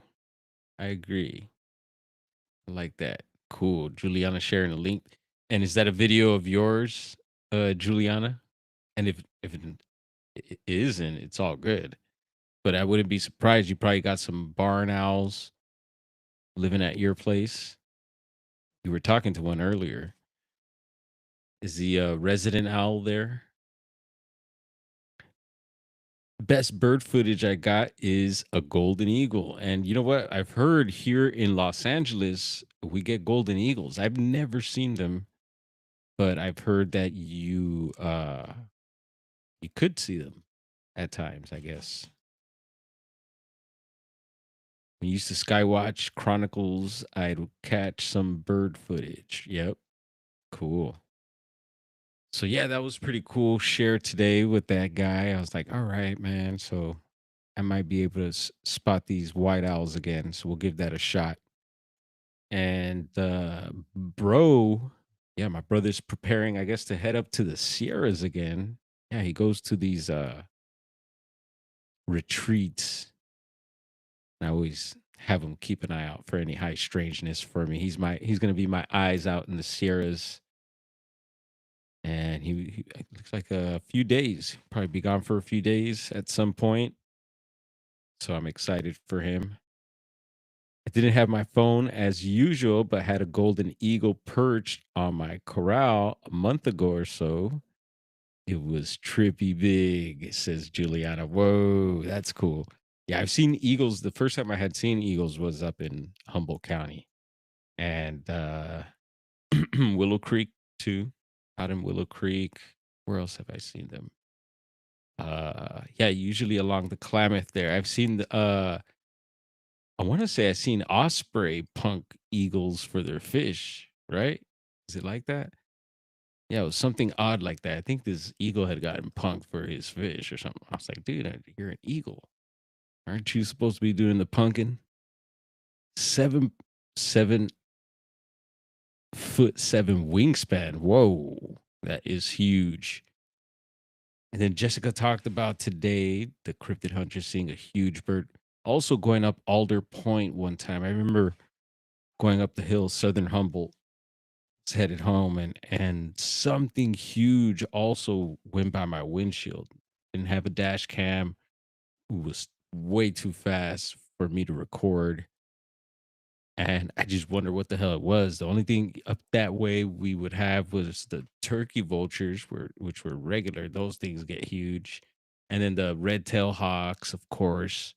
And yeah, you could get eagles out. Well, Benbow, down in Benbow, they had the eagles. There's a couple eagle's nest for sure in that area that I knew of. But yeah, I don't know what it was. It was way too big, but whatever it was, I'm thinking it was a bird because it flew by, but it just like blacked everything out. It was crazy for like a couple seconds. Had me saying, whoa. And I actually stopped and looked into the woods to see if there was anything in there. The weirdest thing. So yeah, 2 years ago, I was feed a nesting bald eagle salmon fillets, says Richard. Damn. And those salmon fillets were not from Costco, weren't they? Wild caught Alaskan from Costco. Richard's up in Alaska. That's why I bring that up. Man, he's probably got the best fish, freshest fish. That's amazing, man. And we talked about recently about them releasing like 500,000, was it coho salmon here in California? Did you hear about that, Juliana? And into the Sacramento River. And also, I guess they're putting half there and then the other half in the San Francisco Bay. So yay. Hopefully that means more fish for Cali. And let's see. You know what was funny the other day also? Was streaming from the shop, so I'm sure we're getting into some Bigfoot reports, which we'll get into shortly here. And I won't torture y'all. There's just one so far added recently, so we'll just get into that, and we won't go down too far of a rabbit hole here. But I did want to share. I had DJ Cuber up on the screen. I always, I shared one of his live streams recently. I usually share uh his lives when he does it because it's just amazing to see him rock the turntables still. Yeah, he must be in his later 50s, I would imagine. And he looks good, man. He's really taking care of himself. Probably those genetics. Anyway, very skilled on the turntables. Rad turntablist. And Ridshot in the chat usually hangs out during his live streams too. So it's cool to see him there and see him here as well. And how they get their falcons is crazy. I bet. I've seen predator birds attack, man. It's wild. And so I had DJ Cuber up on the shop's big screen. And at one point, and then I was streaming, so I was interacting with y'all. And eventually my brother, and I think it might have been after the stream, he was like, "Hey, did you see who was up on the screen with on DJ Cubert's set there?" And I was like, "Nah, I noticed someone. I noticed someone with the big old hat on," which I was like, "Oh yeah, look, at first either a Rasta or dreadhead, right? Because of the shape." And so I was like, "Okay, I spot that." But then my brother spotted something else. Here, let me blow this up. There's Cubert chopping it up. Now, hopefully the arrow's pointing at this guy here. The guy with look at that, the big mushroom head, looking like one of my brethren. And actually it is, because this guy here in the background with the white hat, big old, you can tell he's got some dreadlocks in there, camo jacket. He came in the shop the other day. Yes. And he's actually from San Diego area, originally from, I believe, Wisconsin. But he's been living here in SoCal, San Diego area, and he's deep in the skate scene, skateboarding. And so he dropped by the shop and he was like, "Yeah, this is one of the first I drove up from San Diego and I got some gear with me." He had some skateboard decks because that's what he does. He makes skateboards and he has a skate company. And actually right now we have some of his gear now at his shop. See if this shows up. Come on, camera. How do I do this? There we go. This is a pack. Let's see. Keeps fizzing out. Maybe if I put my hand behind it. There we go. This way. There it is. So that's his brand there. It's called Huh? Yeah. I was like, "What? Huh? Yeah. Huh?" I was like, "Okay. Huh? Yeah." And so let's try this again. Come on. So that's a pack of bearings there. No, it's not really. Maybe I'll post it in the posts section in the channel. There we go. It's got like a little honeycomb there, some bees. Yeah, killer bees. Makes me think of the Wu-Tang. And I like that, because the bees, I believe, yeah, they're interdimensional, right? The bees are important. Ancient cultures, honey, royal honey, queen bee. Hive mind? No. So anyway, yeah, this is a pack of bearings for your skateboard wheels. And we have some other gear of his at the shop. And there he is. He showed up. He was in the background hanging out during DJ Cubert's set. So I guess DJ Cubert must have been in San Diego. I know he's traveling right now. He's about to go overseas. I believe is it New Zealand or something like that? Yeah, he's going to be touring several countries. And yeah, you can even see back here, there's some skateboards in the background right there. And at some point, I guess Kubert signs a few of them. So yeah, shout out to the brethren. And of course, DJ Kubert. Yeah, vibration and frequency. Bees. Yeah, remember when bees had like disappeared for a while and stuff? Yeah, some believe, and I believe it is possible too. We thought maybe we were killing them or something like that. Maybe some did die because of all the pollution and everything, right? Poisons and but some also believe that they maybe just buzzed their way into another dimension for a while. Then came and made a comeback. What do you think? Maybe. So yeah, it was cool to see Homeboy back there. Shout out to him. I'm sure we'll be hearing more. Actually, he came again after the first time we met him. And so he's actually looking for a place to do his thing, bring his warehouse over up this way. Just because maybe business is more booming in LA with the skateboard scene. He's been out there for I don't know how long, but quite a while. And so yeah, we're talking business. He's talking to my brother as well. And so I don't know what else they got lined up, but we're keeping an eye out for any spots that open up for him to hopefully be able to move in. Yeah, why not? And I don't know if we have some of his skateboard decks available at the shop, but at some point I'm sure we will. Yeah, he was talking like certain volumes, selling certain volumes. I'm like, oh shit, I don't know if we do that much, but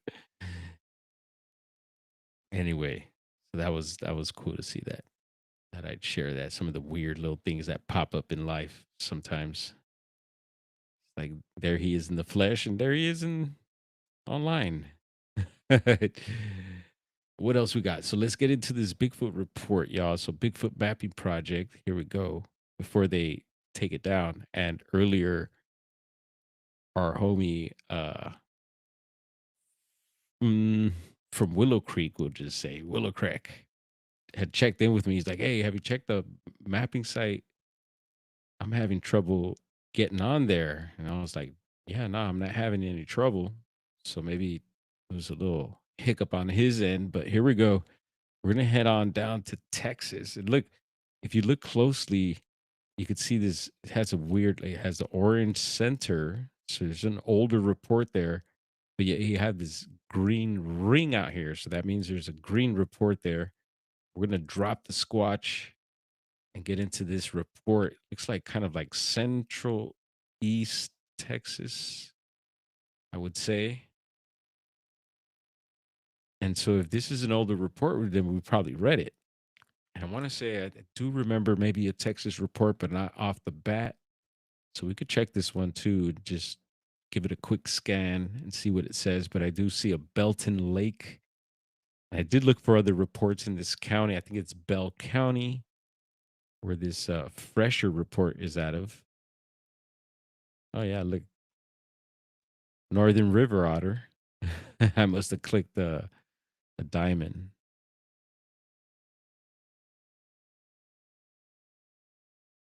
Hmm.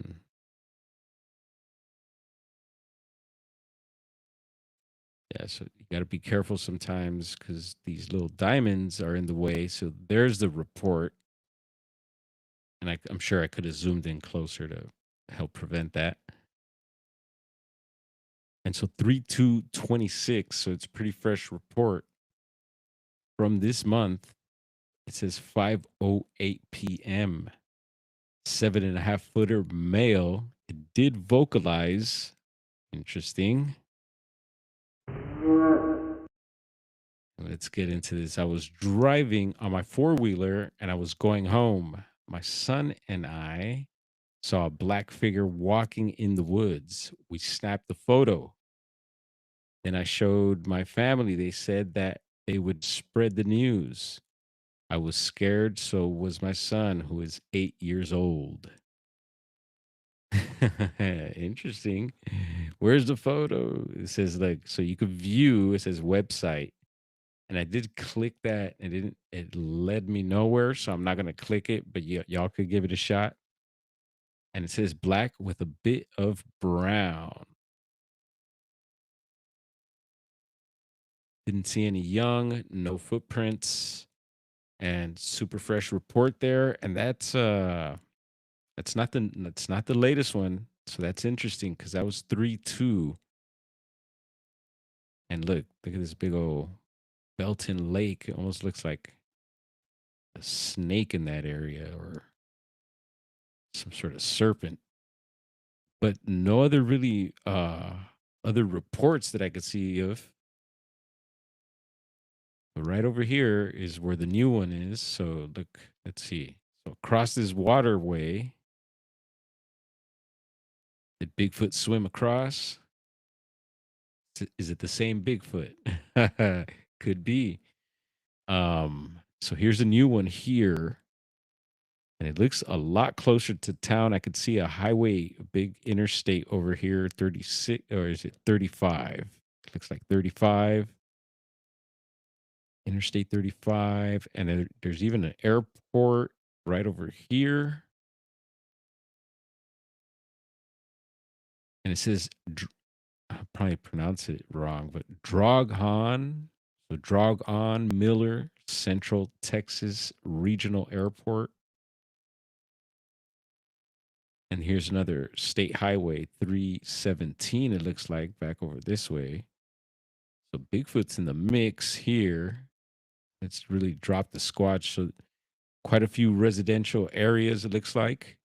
I see a Prairie View Road here. And it looks almost like Bigfoot's on a football field or something, on a pitch of some sort. Like behind a high school or something.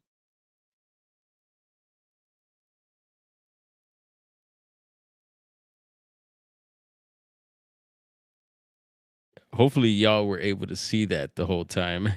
Sometimes I gotta click this thing and be like, are they seeing it? But yeah, it looks like some sort of football pitch, right?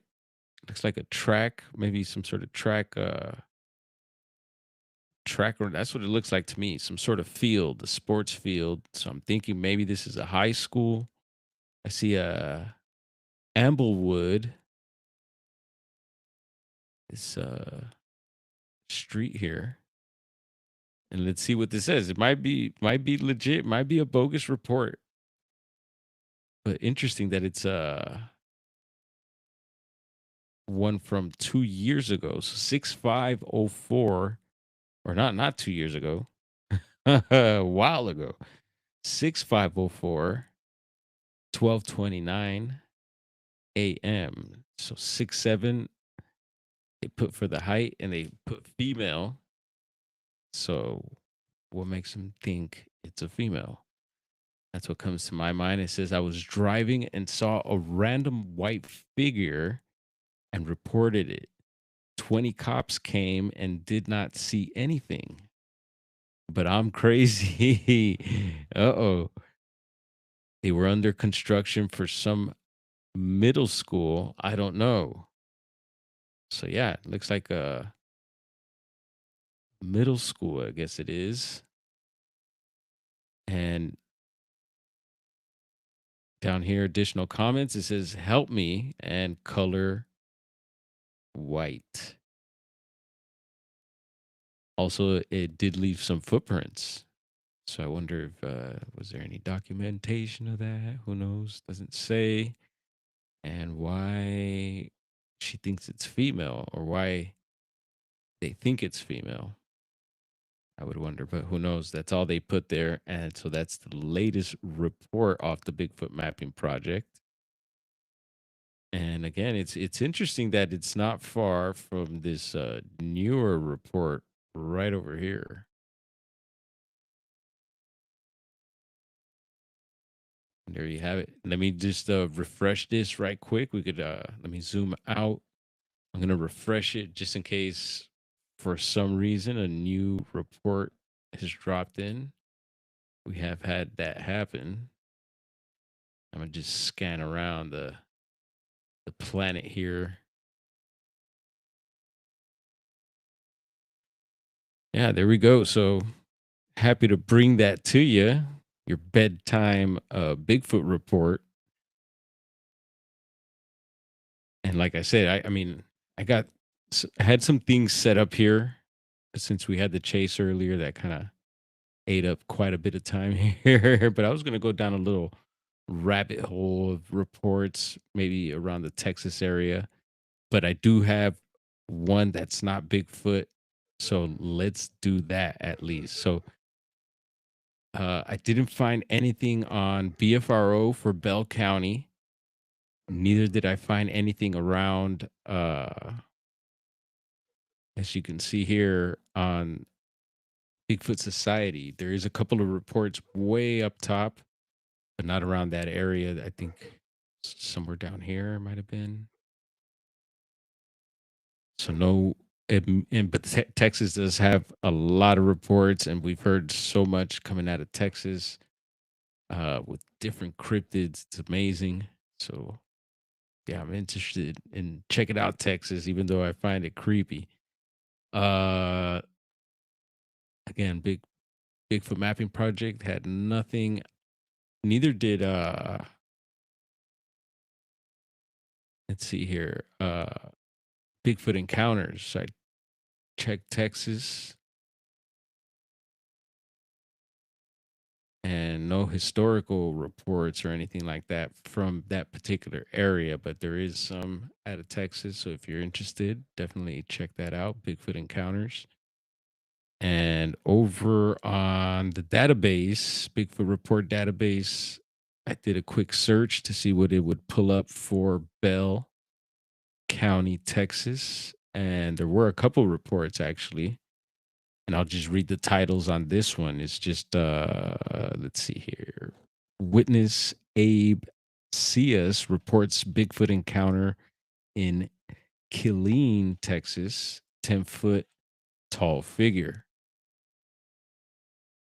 And the second one here says military personnel encounter with mysterious creature at North Fort Hood, Texas.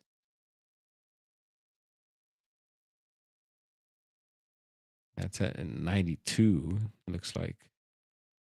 And both out of Bell County. So taking a look at who knows if the homie Jeff is still in here, but the map that he shared with us, this cryptid map, the cryptid map, Project Darkwood Cryptid, it's called, for anyone interested.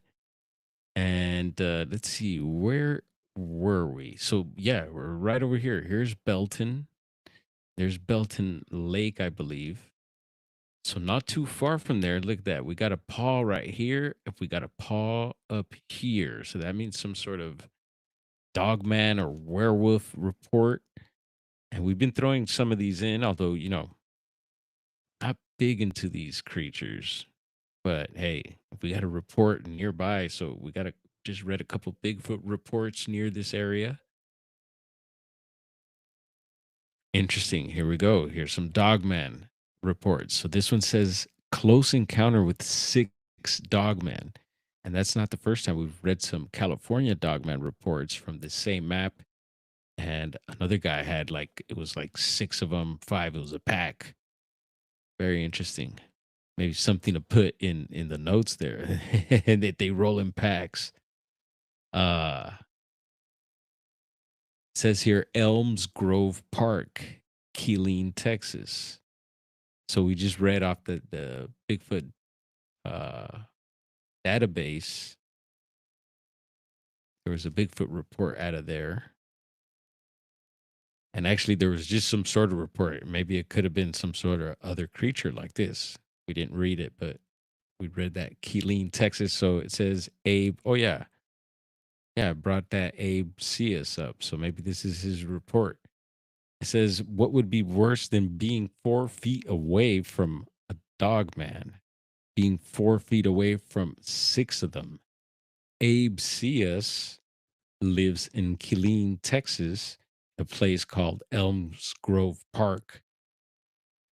He used to enjoy going for walks in the woods at night. Not anymore, though. Not long ago, a strange series of events caused him to swear off going into the nearby woods after dark.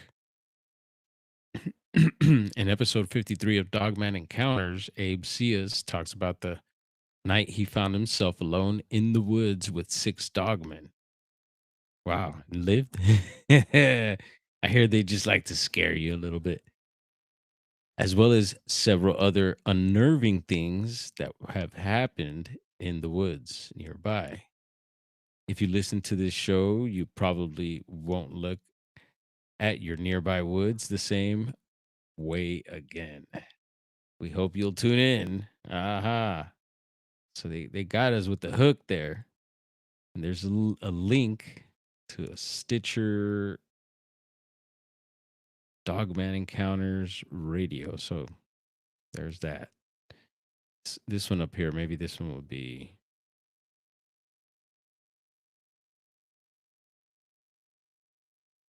Dogman eating small animal with hands. How about this one? Let's see. March 2009, night, unnamed dirt road between Las Colinas and Austin, Texas. It says my wife and I live in Las Colinas, about 10 minutes from downtown Dallas. We were headed to Austin with our dogs for SXSW.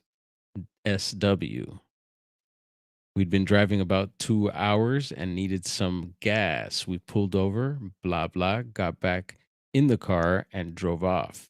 Our dogs were asleep in the back pretty much the whole time we'd been driving. We were trying to get back on the highway and got lost on a dirt side road parallel to the highway. So out of nowhere, our dogs began barking like crazy, jumping all over the back seat, freaking out. We thought they just had to go to the bathroom or something, so we pulled over and opened the door. They stayed in the car but began growling like we've never heard before, but wouldn't get out of the car. We then saw something over by the wooden fence that separated the woods from the road.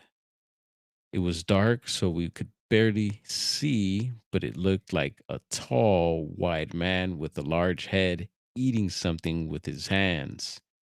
No shirt, hunched over, hairy, and loudly chewing. Ugh, and slurping what appeared to be a small animal. It was dark outside with only little light from the street lamp about 100 feet away. Wow, that is creepy. Very scary. Yeah, I wouldn't be laughing, right?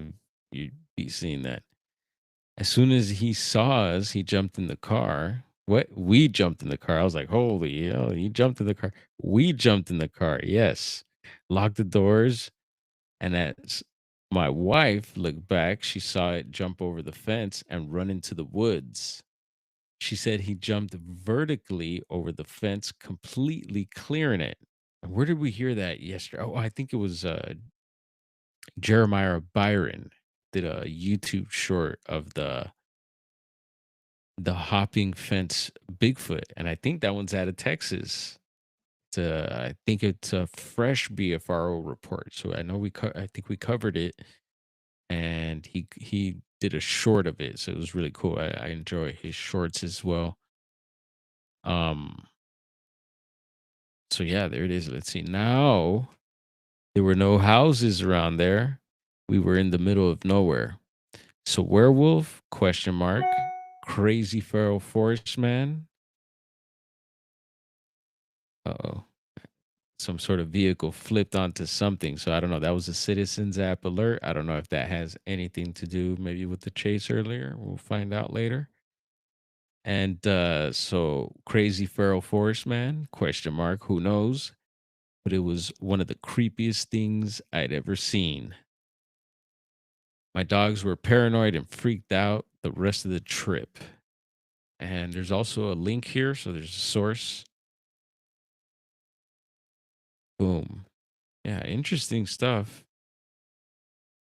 And again, this is what's the name of the site? Project Darkwood Cryptid. If you want to check this map out, and hopefully that satisfies some of the cryptid heads. I know we're Bigfoot heads over here, but we get into other high strangeness as well. And let's see, there's Sharon. Sharon came in to hang out. Maya Starfire. No one showed her. Everyone must have taken off, and no one showed her comment there. Someone had to tap on it to show. And let's see, Maya Starfire doesn't have.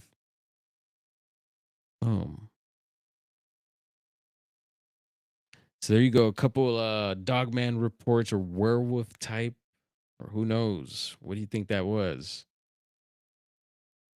Munching on some little critters.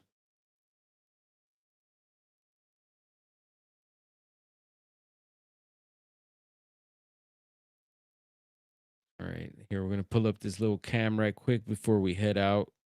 Have a little squatch watch.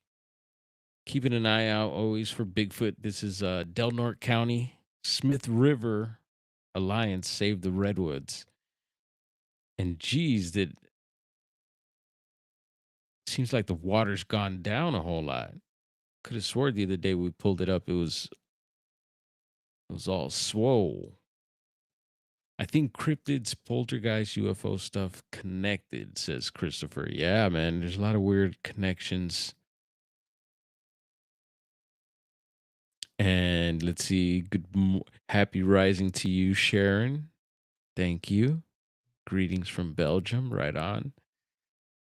And hopefully, so I don't know when you hopped in, Sharon, but we just we're going on 2 hours now, so we could probably wrap this one up now. But we had a speed chase earlier, and that went on for who knows how long, and it's probably still going on. I'll give you all an update probably tomorrow. And fingers crossed, hopefully that all ends safely, no one gets hurt, as the world has been getting crazier. Yeah, there you go. Boom. Yeah, man, that's a good spot. I haven't done Del Norte, but right under the county, under Humboldt County, let me tell you, picked many a mushrooms out there. Ate many a mushrooms out there. Yeah, I love it. The fungi. And I'm sure we're Maya. I'm sure, I don't know if you've found any mushroom spots yet, Maya, but there's some good spots around you. I know that too. Not sure if you're into that. Good looks on the broadcast, dude. Much appreciated, bro. Here, let's hand Christopher. We're gonna hand Christopher a shield too. He was hanging out tonight, and I've seen you drop in here before, brother. Uh-oh. Hopefully we didn't put him in timeout. I almost pressed that. Let me know if you're in timeout, Christopher. I'll undo that somehow. Oh, bro.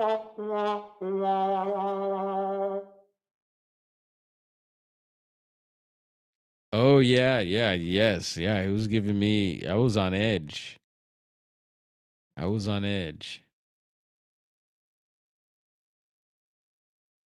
All right, y'all. Let's see. Double check everything here. I think yeah, pretty much got through everything I wanted to share for now. That wasn't too bad of a stream, right? We got a live speed chase in between all that. Got a Bigfoot report off. Thank goodness. Not too much trouble. We shared a link for anyone to hop on here. No one did. It's all good. We're still working on that. I want to appreciate everyone for hanging out, spending a little time and energy. We have all kinds of mushrooms on the oh yeah. Awesome. Yeah, I bring up Humboldt County all the time. Maya Starfire. If you haven't noticed already, I miss it so much. My heart is up there. And I talk about, yeah, we had moved to Southern Oregon after that, and but yeah, I was all over the place when I first moved to Northern California. Actually, uh, I stayed in Yorkville. You know where Yorkville's at? Yeah, we had some friends that had a little property there, and we stayed with them until we got to where we were going. And so, yeah, I love. Yeah, appreciate you. Much love to you, Juliana. Juliana, if you don't know Maya Starfire, she's I don't know if you want me to put it on blast, but she's in Mendo, so y'all might want to link up, or Maya Starfire, I should say. Juliana's up in the Bolt, so I know we're pretty tight community up in those counties, up in those parts of California. So feel free to network, get to know each other, be aware of the missing shroom pickers. Oh yeah, we've gotten into that. Yeah, always take the missing 411 safety precautions. And actually, that's what I didn't bring up, y'all. So if you got a moment, so recently, y'all, if y'all don't, uh, if y'all didn't forget, or if you even remember, I touched on a case of this guy that had gone missing, and they say he had grown up, I think, in Redding. He was a Redding resident, but he was living in San Jose and was celebrating at a barbecue in San Jose. Was celebrating the Super Bowl, and I mentioned, we talked about the Super Bowl being like one of the mega rituals that we have, right? And when you can get into the occult and everything. And this particular Super Bowl, which I was talking about other channels doing some really interesting breakdowns of it, the occult stuff behind it, and it was just mind blowing because they had that Bad Bunny, right? And him being Puerto Rican, and Puerto Rico having deep roots in Santeria and stuff like that, and a lot of Latin American cultures, right? But yeah, there was a whole thing there with like that. It was deep. It was deep. I was, and there's some channels if anyone's interested. I know Maria AAA had asked me. She was like, last time we talked about this, she's like, "Hey, what are some of the channels you watched for the breakdown?" And I responded to her comments. So anyone interested, I could share that. But so this dude went missing from that barbecue and then was found, I think it was a week or so later after the Super Bowl, something like that, behind Levi's Stadium. And Tina C had even sent me a map because we were trying to figure out where the stadium was. And during the live stream, she sent the map. And so, yeah, that was super cool to help us out with that. And in that case, I wasn't sure. I was just like, it just kind of raised some red flags. And I talked about some other cases where people had gone missing, leaving like some sort of football game or something like that, and they're on the phone, and then the phone call just drops, and then they're missing, and it just gets all weird. And so thinking this guy, some of these people, when you get into the missing 411, there's the little section of people that go missing and are found in water after leaving bars in different places, right? The sobering coincidence cases of David Paulides, and people have brought up other cases like here locally we have the famous one here is the Lisa Lamb case, Alyssa Lamb, over at the Cecil Hotel, which is not far from here at all. And that one was kind of weird. I thought that was weird. Some people feel like it was debunked, and that she just climbed into the water tank herself and all this stuff. I think this is more along those mysterious stuff. Another one is the smiley face killers and all that. That could be all the stuff that's going on Lady Bird Lake. Some of this stuff's happening, so it could be most likely humans behind it. But we know now humans are doing some really creepy stuff. We've always known, but now it's on paper, I guess, for others to see. And but anyway, so my theories are all over the place with that stuff. It could be something supernatural. It could be maybe both supernatural and human. You know, never know. Spiritual warfare is real, and especially these days. So anyway, so I had sent this case, um, and I thought it was mysterious, pretty mysterious that after the Super Bowl, the once again that ritual and the whole game included, uh, that this dude's found nearby in a creek. And so I sent it to Mr. Politis. Yeah, I X'd it to him. He's on X. And so his latest video, I don't know I think it's the latest video. Let's see. He brought it up actually, and he brought it up with another case. Let me pull this up for y'all so y'all could see what I'm talking about, because I did share that particular episode as well.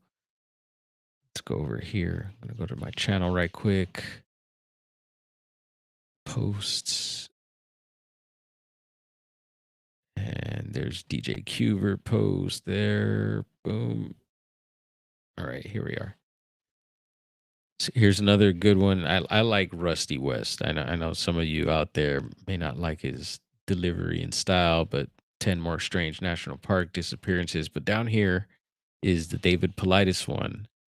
And when I got that newsreel that we ended up sharing it like a few hours later during the live stream. When I had first watched the newsreel, it was from local news out of, I think that news is out of Reading. And it was just like a couple hours it had just posted. So it was pretty fresh. And I seen it and I was like, oh man, this is interesting.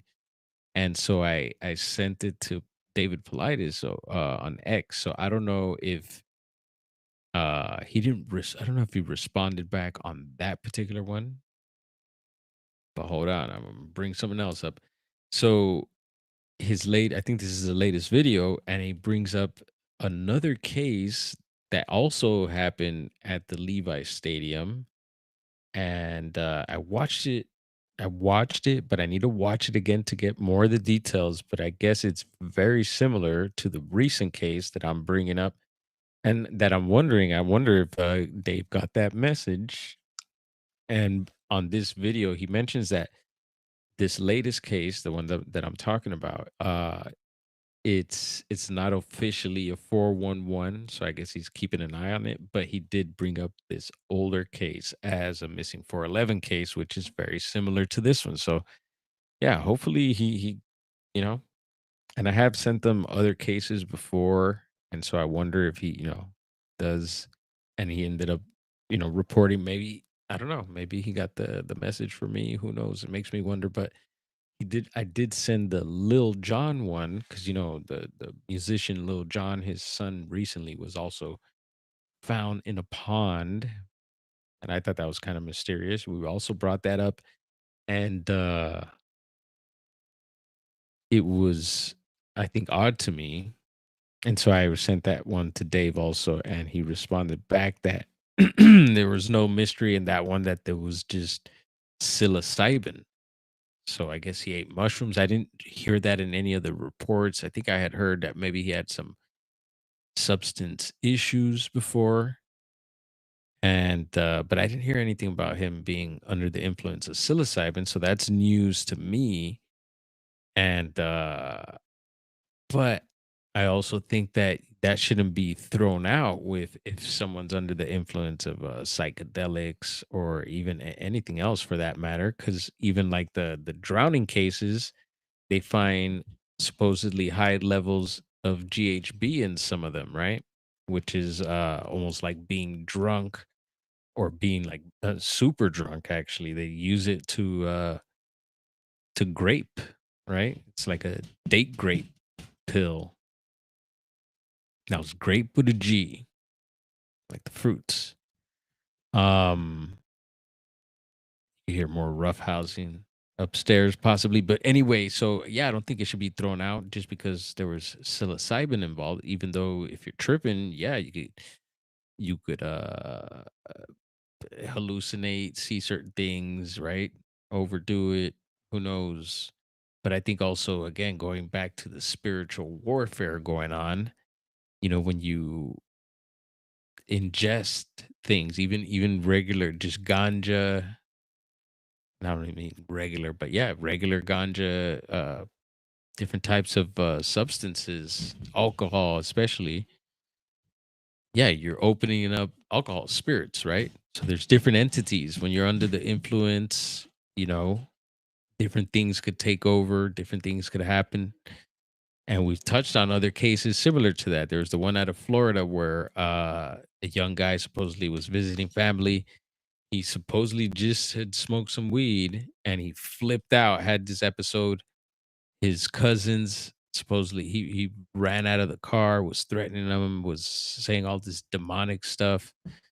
And who remembers that stream? We streamed that case, and he ended up running. There's CCTV footage of him running across a highway, and he ran into a pond, and that's where they found him eventually. And it was like behind some sort of I forget what it was, some sort of a store of some sort, but they had a weird pond behind there, and yeah, so I think I don't know, some of this stuff could be some other supernatural stuff, you know, talking about like possession and stuff like that. Definitely shouldn't be overlooked. Yeah, thank you. So I don't know. And that's what I mean, questioning, and I love, again, I respect Politis's work. I've probably listened to everything online that he's done, and the only thing that I haven't checked out is the latest American Sasquatch documentary still. So yeah, I still check out all his stuff. I love hearing these cases, even though they're sad. It's a sad thing, but it's something that really has my interest. And even regular when people go missing. Normally, actually, there's a guy who my brother pointed out the other day. He's like, dude, that guy right there, his family's looking for him, but he doesn't want to be found. There's missing flyers for him and everything, and he doesn't want to deal with it. So I'm like, wow. Anyway, but yeah, no, we would like to, help out if we can. If we could have someone, like that, touch on a case. If we find the case, I'd send it to him. I don't need credit, but yeah, no, I want to be able to help out with stuff like that. If there's other things I could do to help, I want to be able to do that. And a lot of it, like I would like to get out in the field and do SAR work. But yeah, I don't know if I'd qualify for all that. So I just kind of just do my own thing, and hopefully one day, yeah, I'd love to help out. I keep my eyes open when I'm out and about, and I learn about cases, different places, and some of these places I go to, and I like to know, and I keep an eye out. So hopefully you do too. Anyway, thought I'd bring that up. Let's see. Pretty good at it. Yeah. Yeah, well, and some people don't. I got friends that totally don't agree with anything he does. And anyway, and yeah, there's been a lot of seems like again with the full moon, a lot of stuff's been stirring up in the Bigfoot arena. You know, people starting to go at it again. People questioning good stuff that should be questioned also, which stirs things up. I think that needs to be done too. So, yeah, it's getting exciting, y'all. 2026, here we are. All right, let's wrap this baby up like a fatty. Pop me out over here. Boom. Thank you for hanging out, y'all. Here we are. Here we are. Live in an effect. Boom. Oh man, I didn't even have my computer plugged in. It's like on zero. It's about to die right now, right on time. All right, we are out.